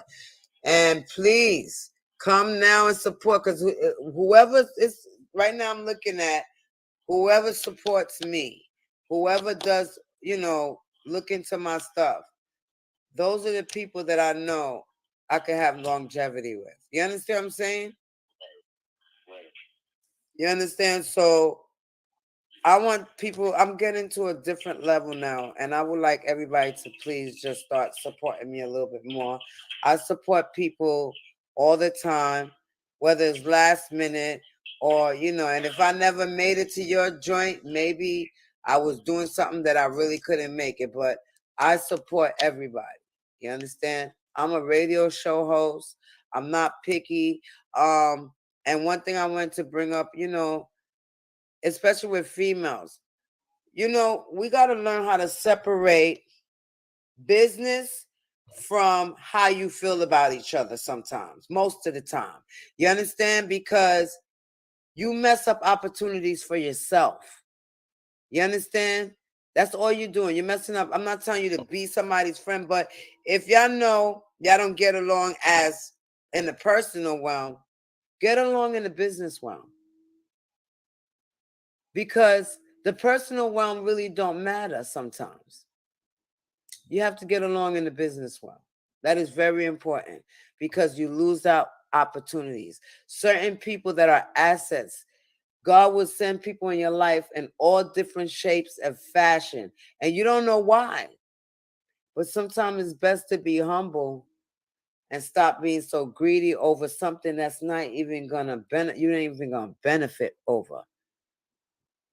You know what I'm saying? Sometimes you have a piece of garbage right there. It's a piece of garbage. The limbs is broken. Yeah, the limbs is broken. Then you have somebody trying to take you away from the garbage, from falling in between them limbs, and they think you're targeting them. When you're trying to find nothing for the best. I'm through with doing that, but that's how I was. That's how I was taught in life. Are you okay? Oh yeah. Oh, I thought you needed somebody to grab your stomach and your back. Shoot. Listen, whenever y'all see me do these lives, don't get me wrong. My professionalism should be a lot different. That's right. I'm not supposed to be on live smoking, things like that. But I'm sorry, like y'all don't even understand. My intention has been the size of a peanut. So if it's the size of a peanut, for me to even be entertaining everybody, I have to sit there and kind of a little bit sedate myself just to make sure That's right. I'm doing it, I'm focused. So I'm focused for the night. If you see me coughing and dying, Yeah. I'm coughing and dying. I'm putting rid of it. And y'all, don't forget to check us out on YouTube every Thursday. I'm trying to work the Instagram and see if we can go live directly from the StreamYard. That's going to take a little while, but we're going to get it together. But check us out this Thursday, 10 to 12 a.m. And hey, if you guys have any topics you would like us to talk about, drop it in our inbox on Instagram, or send us a private message on YouTube. However you want to do it. Global Music Entertainment Inc. Okay, that's what you're looking for on YouTube. That's our YouTube channel, and that's where we go live every Thursday. We broadcast through 5 different streams. We on the Fire Stick as the Best Kept Secret Network. We're on the Best Kept Secret Network website. We're on YouTube. We're on Facebook.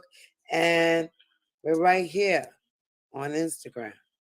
So now they got like 8 more minutes left, right? Yeah. So I'm gonna do something that's never been done before. Okay. I'm gonna play Win a Date with the host. Is that right? What host? You? Win a date for you? With you? No, you could win a date for you. I don't need no dates, honey. I don't listen. I'm too tired to date. I'm working too hard to date. I ain't got time. There's too much. I ain't got time to analyze, get to know you, and then find out you made it. You're telling a whole lie. No, now I gotta go through a whole investigation. The 90-day rule don't work. The first night don't work. Shit don't work. And I know what the hell I want. Okay, so I know it's not me. I'm not the problem. Okay. And I don't want to I don't need to have to analyze nobody no more and understand whether you're a liar or a bigot or whatever you choose to be. Listen, I need a God-fearing man. That's it. Okay? God-fearing men don't do messed up stuff to you. No, he don't have to be at the church. No. We don't need him at the church. Yo, I have problems all over the place. I don't even want to go to church no more because these women be with their husbands and they staring at you because he's staring at you. I didn't know he was staring at me, miss. She's angry because her man's staring at me. That's why tonight on Love Fantasies with Picasso, you are setting Shakari out up on a blind day.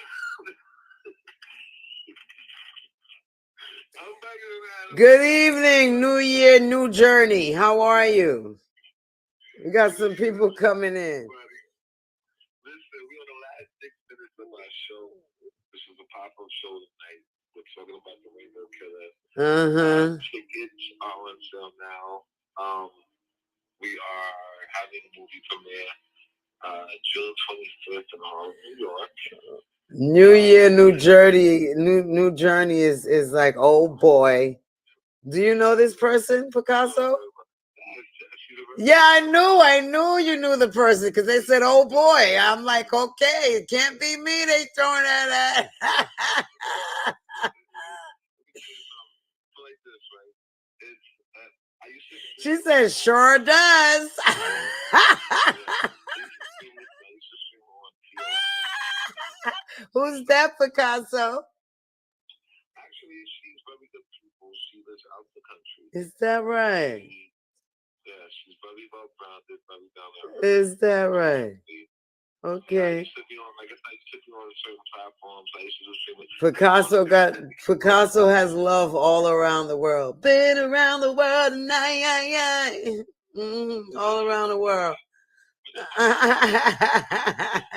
what's funny about it? Listen, I may be the hardest person to get in contact with, and I get it. So, listen, New Year, new journey. She tells me this all the time. She's like, "Yo, you ever gonna pick up your phone and just answer one phone?" Oh, And yeah. listen, and it's not I only call him she- Inspector Gadget. He has a lot of gadgets. But wait.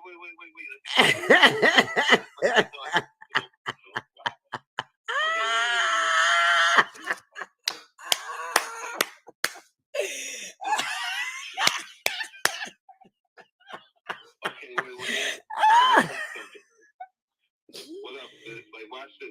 He has his background singers in the back, y'all. She said it's her birthday soon. You have to send her a gift. Oh shit. Yeah. Inbox me. Inbox this. My birthday coming up in July.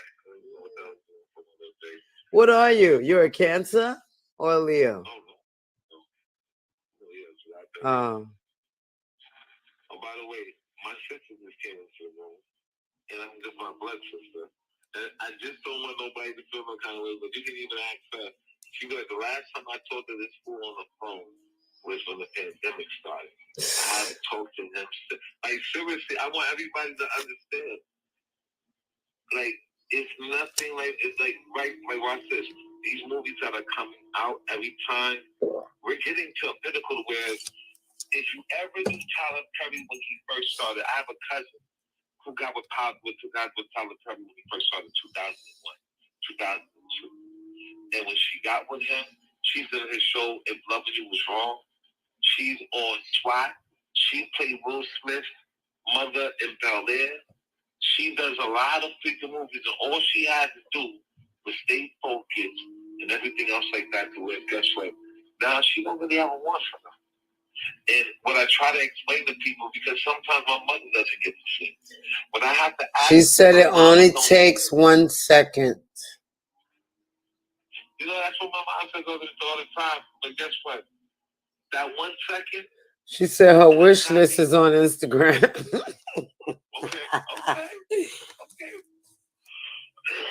But wait. Even with my mom, so she sits down and she talks. She's like, so many men, when they fall in love, they go all the way feminine. They may not realize that, but many of us, if not all of us, have been there at least once. You know what I'm saying? Where we just lose sight and we're just all extra emotional, all needy, clingy, soft. everything. Yes. Stop showing up to the fellas. You know Exactly. And even if, like, I know some people will say, well, what I'm talking to? Don't try to make it seem like being clingy is feminine. I'm not going to say that clingy is feminine, but clinginess in a man comes across as feminine. Yeah. The same way a bad attitude in a woman comes across as masculine, but bad attitudes aren't inherently a masculine trait. Right. You know what I'm saying? So sometimes it's just about how we make ourselves look when we act out in certain ways.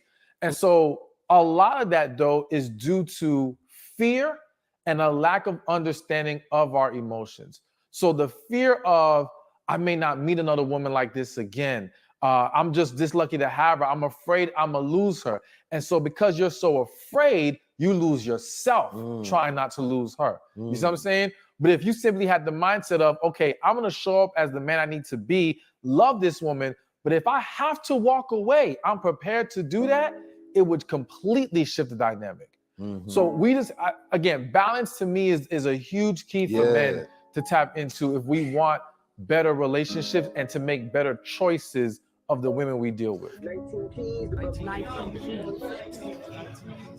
I appreciate my pops for teaching me how to be a guy. From a boy to a man, and ultimately back into the natural state of being to a God.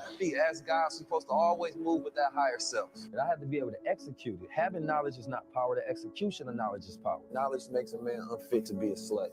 Because the only real knowledge you can get is knowledge of self.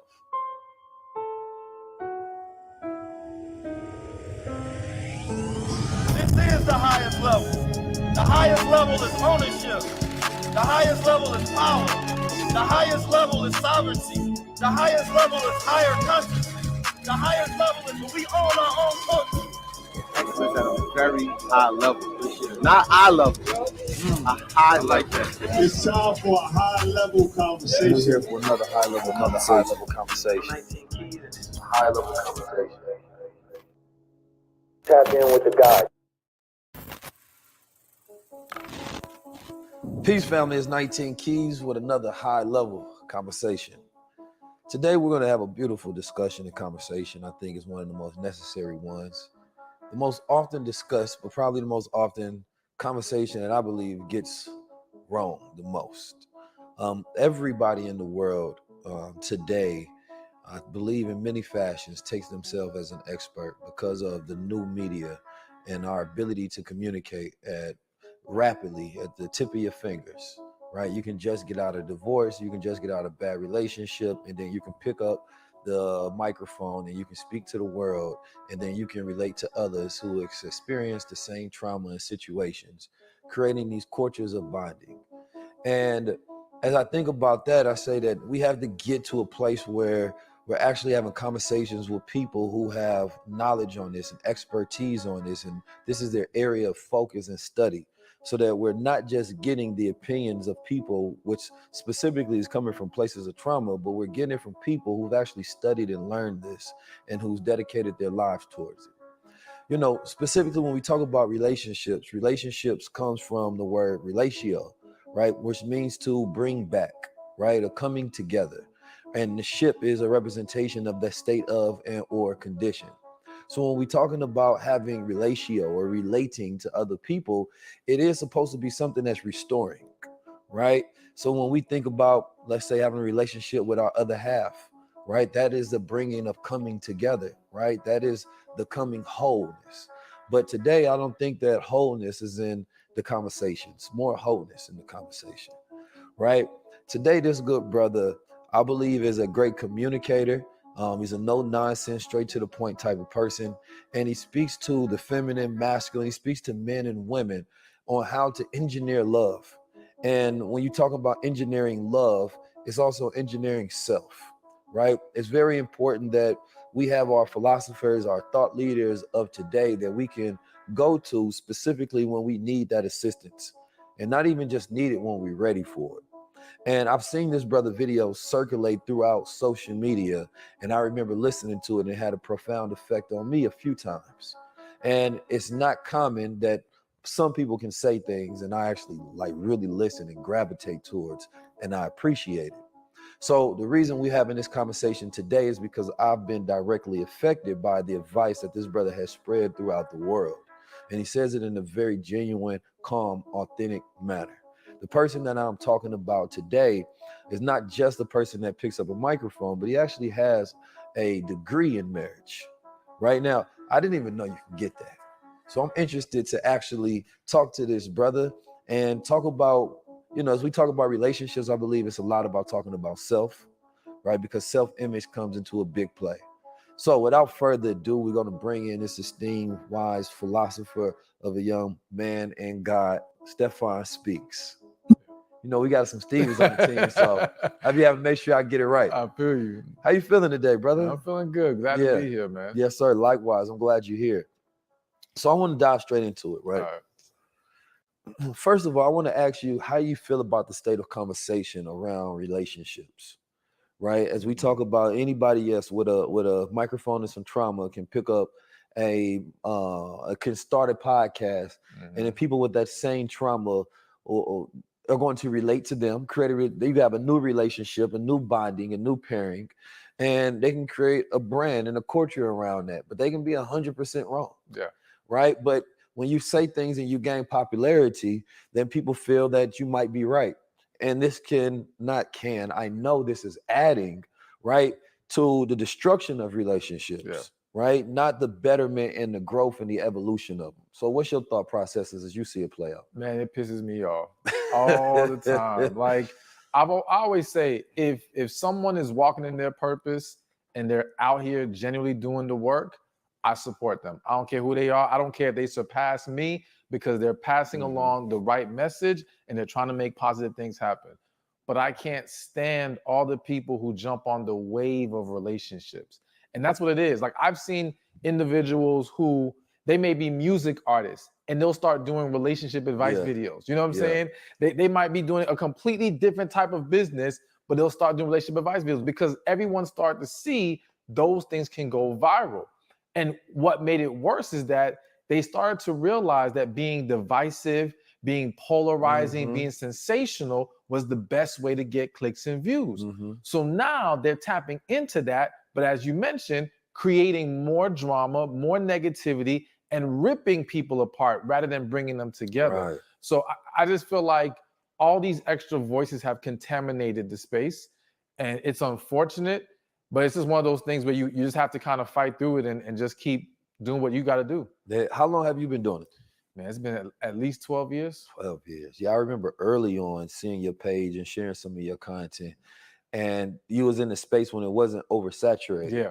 Right? It's like, I may have some good relationship bars here and there, but I talk to them about it all the time. Like, I don't pick it up on purpose, right? Because number one, if I don't believe that that's my expertise, because when I get into things, I got to like master them. I have to study it. I have to know the science, the psychology. I have to know the background, the history, right? And then I also have to be living it 100%, right? In the sense of relationships, I was talking to them earlier, it's different than like you being a science teacher. You know what I'm saying? Like, to be a science teacher, you can just inform people on the information. Yeah. Right. But then I think there's a twofold as well, that we are in this day and age where we don't know how to just learn from people. We gravitate towards their personality, and we invest so much in them rather than the advice and the information. Yeah. So we want the people that teach us to be perfect, right? We want them to be 100%, because you can teach a perfect knowledge, but you might not be a perfect messenger or representation of that knowledge. Yeah. But it has no connotation to the lessons that you're being given.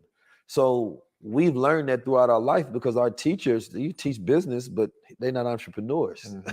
They teach science, but not scientists, right? And so now in this day and age, we are in this judgment zone. Does that give you, I don't know, just in the sense of just the whole accountability of your relationship being perfect, right? In your life, as you give other people advice about their relationships? Well, one, let me make it clear. I'm single right now. Okay. So that helps remove some pressure. I ain't got no relationship to put in front of everybody, but it is something that I think about. And I do tell people that part of the reason why I have to be even more particular about who I choose is because there is going to be a greater spotlight on my relationship.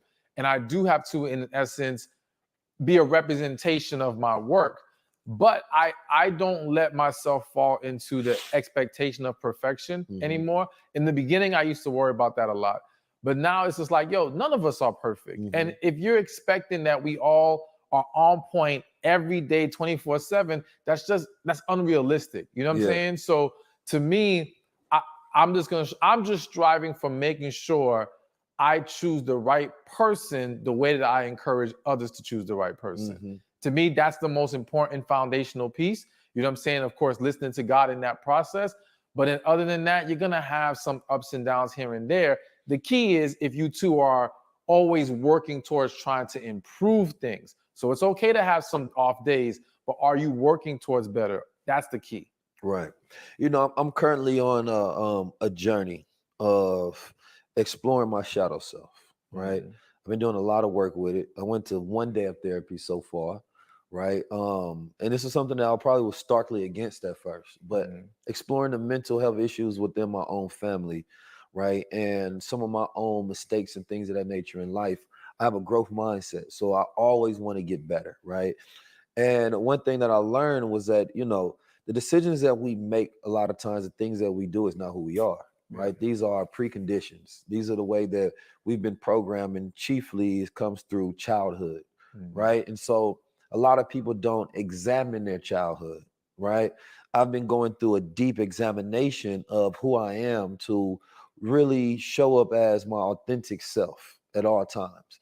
And not just, showing up in a sense to where this is what you show the world, right? But this is what you know of yourself. Yeah. So I examine, kind of going back into my own childhood, just looking at the dynamics of my parents' relationship. How did that affect me? How did I feel at that time, right?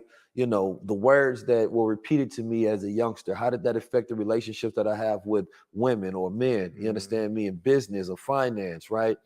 And really going back and doing that work, I think is key, because now I understand the shadow self in a way to where it was a term to me. Now it's an experience, right? And doing that work is something that benefits everybody, right? Because there's a lot of people who don't realize that, we make these decisions throughout life, right? And we cover up for them. But a lot of times is, your shadow self wanting to come out, right? And it's like, I'm giving an example, and then you can give me some examples on this, because I know it has to come up in your work a lot. All the time.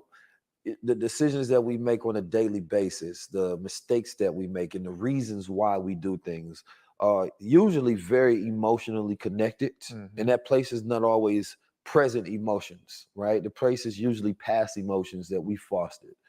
And your shadow self is always trying to reveal to you, like, no, this is who I really am. This is who you're trying to be, but this is who I am, right? And this is why you make mistakes, because you're like, damn, why did you do that? And that's your shadow self saying, look, you've been suppressing me, right? But, when you were a child, you went through this, and that formed who you were. And then you've created this, you're working to create this alternative identity, and you show the world all these things, but this is who we are. You know what I'm saying? And I'm always this backseat passenger trying to remind you of who we are. So that self-war and that fight that we have against ourselves shows up when we're with somebody else as well. Yeah. And so that's when people say, I thought I knew you, but I don't know you. Because you can know the light self that a person shows up, but you may not know their shadow self. And that's the person that a person is battling and fighting. And you have to stop fighting with your shadow self and learn how to integrate it, understand it, and be aware of it, which to me is the only, and making peace with it, which is the only way in order for you to live peacefully within yourself. Absolutely. And for some people, the struggle is their shadow self has been suppressed even when they were a child. So they don't even have like a reference point completely of who they really were, because from very little, their parents were putting them in a box and not allowing them to explore themselves and understand themselves and tap into what really makes them happy. And so a lot of adults, they are struggling in so many ways because they don't know who they are, or they have an idea, but they're either ashamed to be that person, or they feel like, let's say it's a career thing. I remember one time I had a client, when she was a little girl, she loved performing. She loved acting. Now for her, it wasn't being suppressed because she even went to an acting school. But at some point, I can't remember what shifted, but something happened where she had to stop the acting school. She eventually becomes a social worker, but she's like, feels empty every day doing social work. Her heart is in the arts, you know what I'm saying? But now at this point in life, it's like, how do I transition to the arts when that doesn't pay the bills? Right. And it's not an easy thing just to pick it up. So now I have to continue to stay in this prison that I don't want to be in because I'm afraid to accept who I really am and be that person where my happiness is. So there's so many people. And what then happens for a lot of individuals is because they don't know themselves and they can't walk in their truth, the partner they choose does not fit the true self. It fits the current representation of self. You see what I'm saying? And what happens is, I always say you can't suppress the real you forever. It's gonna come out at some point. And so you have a lot of relationships that at some point in it, the real self comes out and starts to see, they either see the person they picked, they don't like, or the person they picked realizes, I don't like the real you. You know what I'm saying? So now there's all this conflict, but then again, kind of like the lady who is now a social worker, can't go to acting, It's the person who now has a baby with this person, who's married to this person, who's built this entire life. And it's like, how do I leave this, even though I know this does not connect with the real me? Right. You know, and to add another layer to it, it makes it even harder if that person, your partner, isn't really doing anything wrong. Right. They're not a bad person, but you're not feeling them like that. And because you're not feeling like that, you're never going to be able to pour into them the way that they need. They can't pour into you the way that you need. It's just a disaster waiting to, I mean, it's already happened disaster, but it's only going to get worse from there. So it's really unfortunate. And that's why I think we really got to embrace finding ourselves as soon as possible. Like I don't like how society, even when it comes to education, a lot of us go to college, we don't know what we want to major in that first year. And what they say, oh, you got till junior year, don't worry about it. You know, just go to the classes right now, figure it out later. And that seems like a good idea, but it's bad because then what happens is you become a junior, you got to pick something and you force it because you never really spent those first few years finding yourself. You're just cruising through college. And so in so many different areas, we overlook the need to really get in touch with who we really are and understand that's the foundation to build the life that's truly best for us. You know how hard they try to stop us from getting right here? You know how many of us had to die? You know how many of us done taught, done bled, done stood on these stages, done marched, and got beat down, done been hanged, done been lynched. We done fought for the right to read, to give knowledge to our people, to resurrect the dead. But we here. You came here because you recognize something is wrong in the world. If we create new culture, we create new values, we create new systems, we give ourselves new options. Being a God is about being able to take the self-power that we have, the self-knowledge that we have, and take the thoughts that is inside of us and enjoy life by bringing them into reality. We play God when we come together, right? Not while we apart. Tonight was very good. I'm happy that I paid for that. And I suggest anybody that has the money, come out, pay for that VIP. Are we at our highest level or our lowest level? We at our highest level or our lowest level? Highest level. Well, let's see it in our actions on a daily basis. Build with your family, go to war, and take over the planet Earth. The highest level tour is, you know, it's a moment in history that we get to think about and relish in and be a part of. This is me proving my thought leadership. This is me implementing the ideas and reinvigorating the spirit that we're going to need to win the future right now. You know, you said a lot of key points and it had me thinking about something. So in India, 90% of marriages are arranged, right? And they have like almost a less than 1% divorce rate out there. And as you was talking about like having the choices thrown in front of you and then you're told to pick. But when you're picking, you don't really know yourself, right? This is why you hear the most common thread. I'm trying to learn myself. I'm going to college to find who I am, right? Which is, I always tell people, you don't find who you are, you realize who you are, right? Because it's already there, right? So for you, it's a self-study, it's a realization that you are you. It's like, examine yourself, right? And believe what you see. Believe your own thoughts, your own feelings, your own ideas. But people have an issue with, you know, believing themselves, right? And then I think about the idea, though, how arranged marriages work, because oftentimes a person grows to love this person, right? It's not based on personalized decisions, right? It's something bigger than self, and it's based on tradition. So the tradition of the ideas around it, right, are saying that, okay, well, this is what everybody else do it. This is how I'm going to find my love. This is right for the family. So it's steeped in these core values and rites of passage. And so, you know, the love doesn't start from first sight. No, it's different. It's a love that you have to grow into, right? But it's arranged love. And I think about that as like the arranged self, right? Like we have a society to where we're constantly trying to get people to customize and pick who they are, right? But in societies where things work a little better, it's already arranged on who you're going to be, right? To where it's like, we're going to arrange for you to be a scientist. We're going to arrange for you to be a lawyer. So now your thoughts of, oh, I could be all these other 1,000 things, because we also know that too many options is not good for people. Right. So we think that freedom comes in these options, but it's not, right? Because then we become, you know, when you gotta make some, you get decision fatigue, right? So where you make no decision or bad decision, right? But when you're given just a few options, this is much easier. This is the arranged self. This is how things going to be. I don't have to overly question things. People can be happier in that way. It's not until we start comparing, right? It's kind of like if you go back into the early, decades of marriage between men and women in America, people didn't, it's an interesting idea to say that people didn't know that they weren't happy, right? Because what you sometimes can find out is that, no, they had a baseline of happiness and you made them think they weren't happy because they didn't have what you have, right? So it's kind of like, and you talk a lot about women, so I want to get your take on this, like the women's movement, right? The women's movement for white women and black women was always different. But when white women wanted to make their movement bigger, they co-opted black women in their movement as well. And black women started to examine their relationships the same way white women examine their relationships, right? And we had a plethora of issues and problems within our dynamics, right?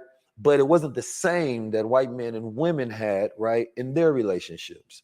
And some people may have already been happy, but then when you was like, you think you happy, but you cooking and cleaning for him, or you doing this for him. So now she's examining a different arrangement. Like, well, maybe I want that, or maybe this is not freedom when she was feeling free, right? And so that's where it's kind of like, and this is like the first time I'm sort of thinking about this idea of the arranged self, that we're happier with less options, right?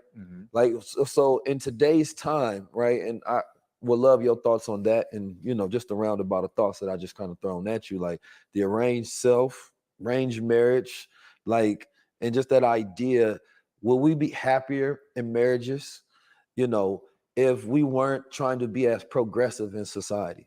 Okay. So I think let's start with the arranged self. I agree with the premise that we would be better off with less options. However, I believe that less options can be achieved by realizing this whole idea of you can be anything you want to be, throw it away. That's the thing that I think is messing people up, because now they're trying to fit into boxes they don't belong in. So it's almost like the dude, and I'm going to use an extreme example, the dude who's 4'9" who wants to be in the NBA, all right? Now, granted, you don't want to ever tell anyone they can't achieve something, but at the same time, that's not really probably going to be your best fit. You know what I'm saying? And even if you think it could be, you're going to have to work 100 times harder. Will you find that worth it in the end? I think for a lot of people, what's happening is there are too many options, yes, as far as what they're trying to be, because again, they're not honing into what they are good at. What is their personal gift? What is their God-given purpose? Because now, if we look at it from that angle, the options naturally decrease. You see what I'm saying? Now we're not thinking we can do all these different things. No, it's going to stay within the frame of what we're skilled at, where God wants us to be, how we can serve the world.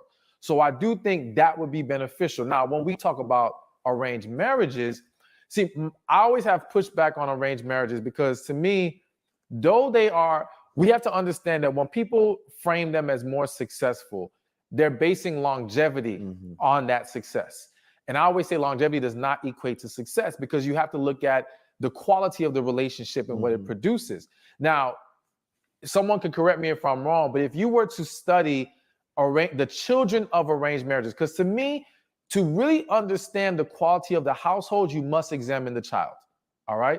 People can claim whatever they want on the surface. Our relationship is great, have all these nice pictures on the internet.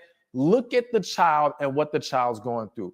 I've never met a child who grew up in an arranged household who was like, please arrange me.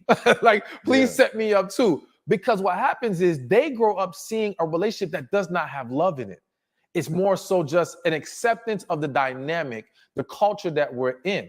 The reason, so not to cut your wisdom there, but this is an interesting premise, right?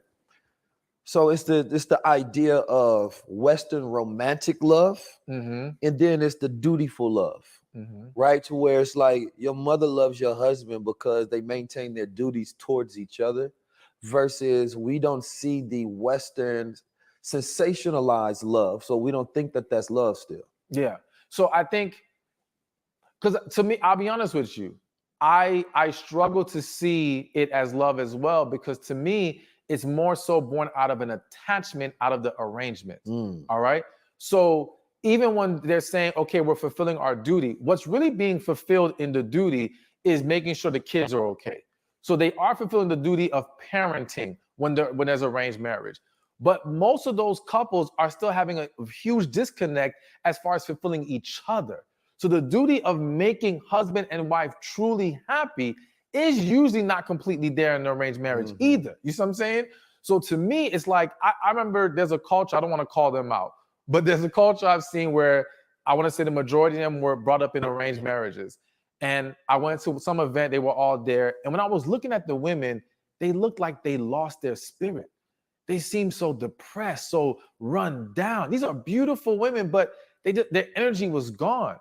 And when you're stuck in a situation like that, again, there's also other negative things going on that doesn't get talked about, because it isn't to say all arranged marriages or all cultures that engage in that have abusive relationships. But when the relationship is abusive, there's less of a way out.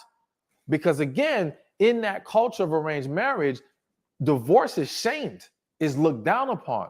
So the women in those situations feel like they can't leave. And then when they express an unhappiness, when they express an abuse is occurring, well, the next wife is going through the same thing. So she's like, listen, just that's what the men do. Don't worry about it. Just, you're going to be okay. So to me, again, it just doesn't seem like the healthiest, happiest dynamic. Though I will agree, can an argument be made it's better than what we're doing in the West now? Right, that's what I was going to say, because it's like it's as best as what it's compared against. Yes. Right? Because if we look at our love in the West, Western love, I think, is terrible, specifically because there's no real culture under it, right? And, if you want to create a company, right? If you go look at Google, look at Amazon, they have a certain culture in their company, right? When people that come in, they fit into the culture, and then they work on whether they're effective to be good for that culture, right? But if you don't fit into the culture, then you're not going to be good. Are you good for the values, the principles, right, of that culture? And so when we talk about like marriage in our culture, but we don't have, a culture that fits for marriage, principles that are designed for marriage, right? In our media, in our music, not even in our language at this point, and now not in our so-called progressive movements. So everything that we do is sort of anti-love right now. It's like it's anti-family, it's anti-marriage, and it's like, where does this go? Right? So we have the great divided culture rather than, okay, these things are set in place so that the boy understands the relationship between him and his father. The daughter understands the relationship between her and her mother, right? The son understands the dynamic between the mother and him, right? The son understands the dynamic between the daughter and the son, right? Everybody has these roles in relation to each other, right? And there's passages and rites of passages that people go to grow and to develop into these roles. But in America, none of these systems of things are in place. Yeah. And then you just grow up and you're supposed to pick, right, a partner. But there are experts in relationships for a reason, right? Because it's not easy to do. Yeah. So the idea that you're even equipped to pick your partner based on what you feel, right? In no other case in the world where you bet your success completely off your emotions, right? So when people be like, they just feel for another person and you love them. And this is where I think the logic of love is missing, right? Because what we talk about in those societies are more so arrangements based on logic, right? Not on emotions. Yeah. And in our society, it's based on emotions. And sometimes we can say this supersedes logic. So we get the Romeo and Juliet story-esque. We get the fairy tale rebel against the whole family, even though they're telling you something logical, right? To go with what you feel, right? And so it's like we're groomed to make the wrong decision, right? So the marriages that are arranged, maybe they're not the best, maybe they don't have the grandest romanticism ideas in it, but it does allow them to continue generations of family, keep wealth, like all the things that we want to do. Yeah. Those things are designed to do. Yeah. Right? They have ships, right? Like those are the states and the conditions. These are the ships. How do you carry this on? Well, we have to arrange it. Businesses, there's arrangements rather. And this leads me to this question of how much do family play a role, right, in the determination of your partner, in the sense that, let's say your family doesn't agree with who you choose, right? Do you think that a person should continue to, stay in that relationship even if the family doesn't agree that this will be a good fit? Because I think what people do is, like, we're so individual that we say, well, I'm a part of the family, but when it comes to love, this is us. Yeah. But it's like, no, y'all have to fit in this dynamic together. Otherwise, you start to create dysfunction, right? Because now you're inviting a battle.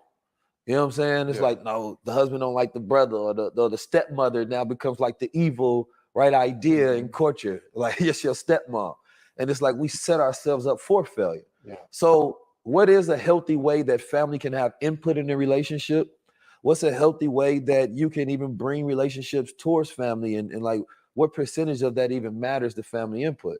So first I want to say, so I think the real goal we have to have is kind of combining some of the aspects of Western relationships and Eastern relationships, or non-Western. And I think what you were asking about the family, I was going to say that I think the key component in the arranged marriage is the father and the mother helping make a logical decision, all right? And not just putting it on the woman or even the man to let their emotions completely guide them. So I think what we need more in Western relationships is family being involved. Well, we need more family units to begin with. I think there's been a destruction of the family unit, the nuclear family, and that has caused even more problems in setting up healthier, better relationships. Now, the role that they should play, I do think there is a level of you want to make sure your partner fits into the family. But I have to be honest, the problem is there's so many toxic family members now that now you can't even rely on trusting their guidance. You can't even rely on trying to make your partner fit this dynamic, because now their input is coming from trauma. Their input is coming from bias. Hell, I've seen mothers ruin relationships that their sons had because they felt like the woman was taking their man away. You know what I'm saying? Because to her, her son became her man. And now you're getting in the way, and I'm no longer number one. So now I'm going to undermine this whole thing, not because this woman is bad for you, but because I have not dealt with my own issues to be happy for you coming together with some other woman. So as individuals, we do have to, this is why healing is so important, because we have to be aware of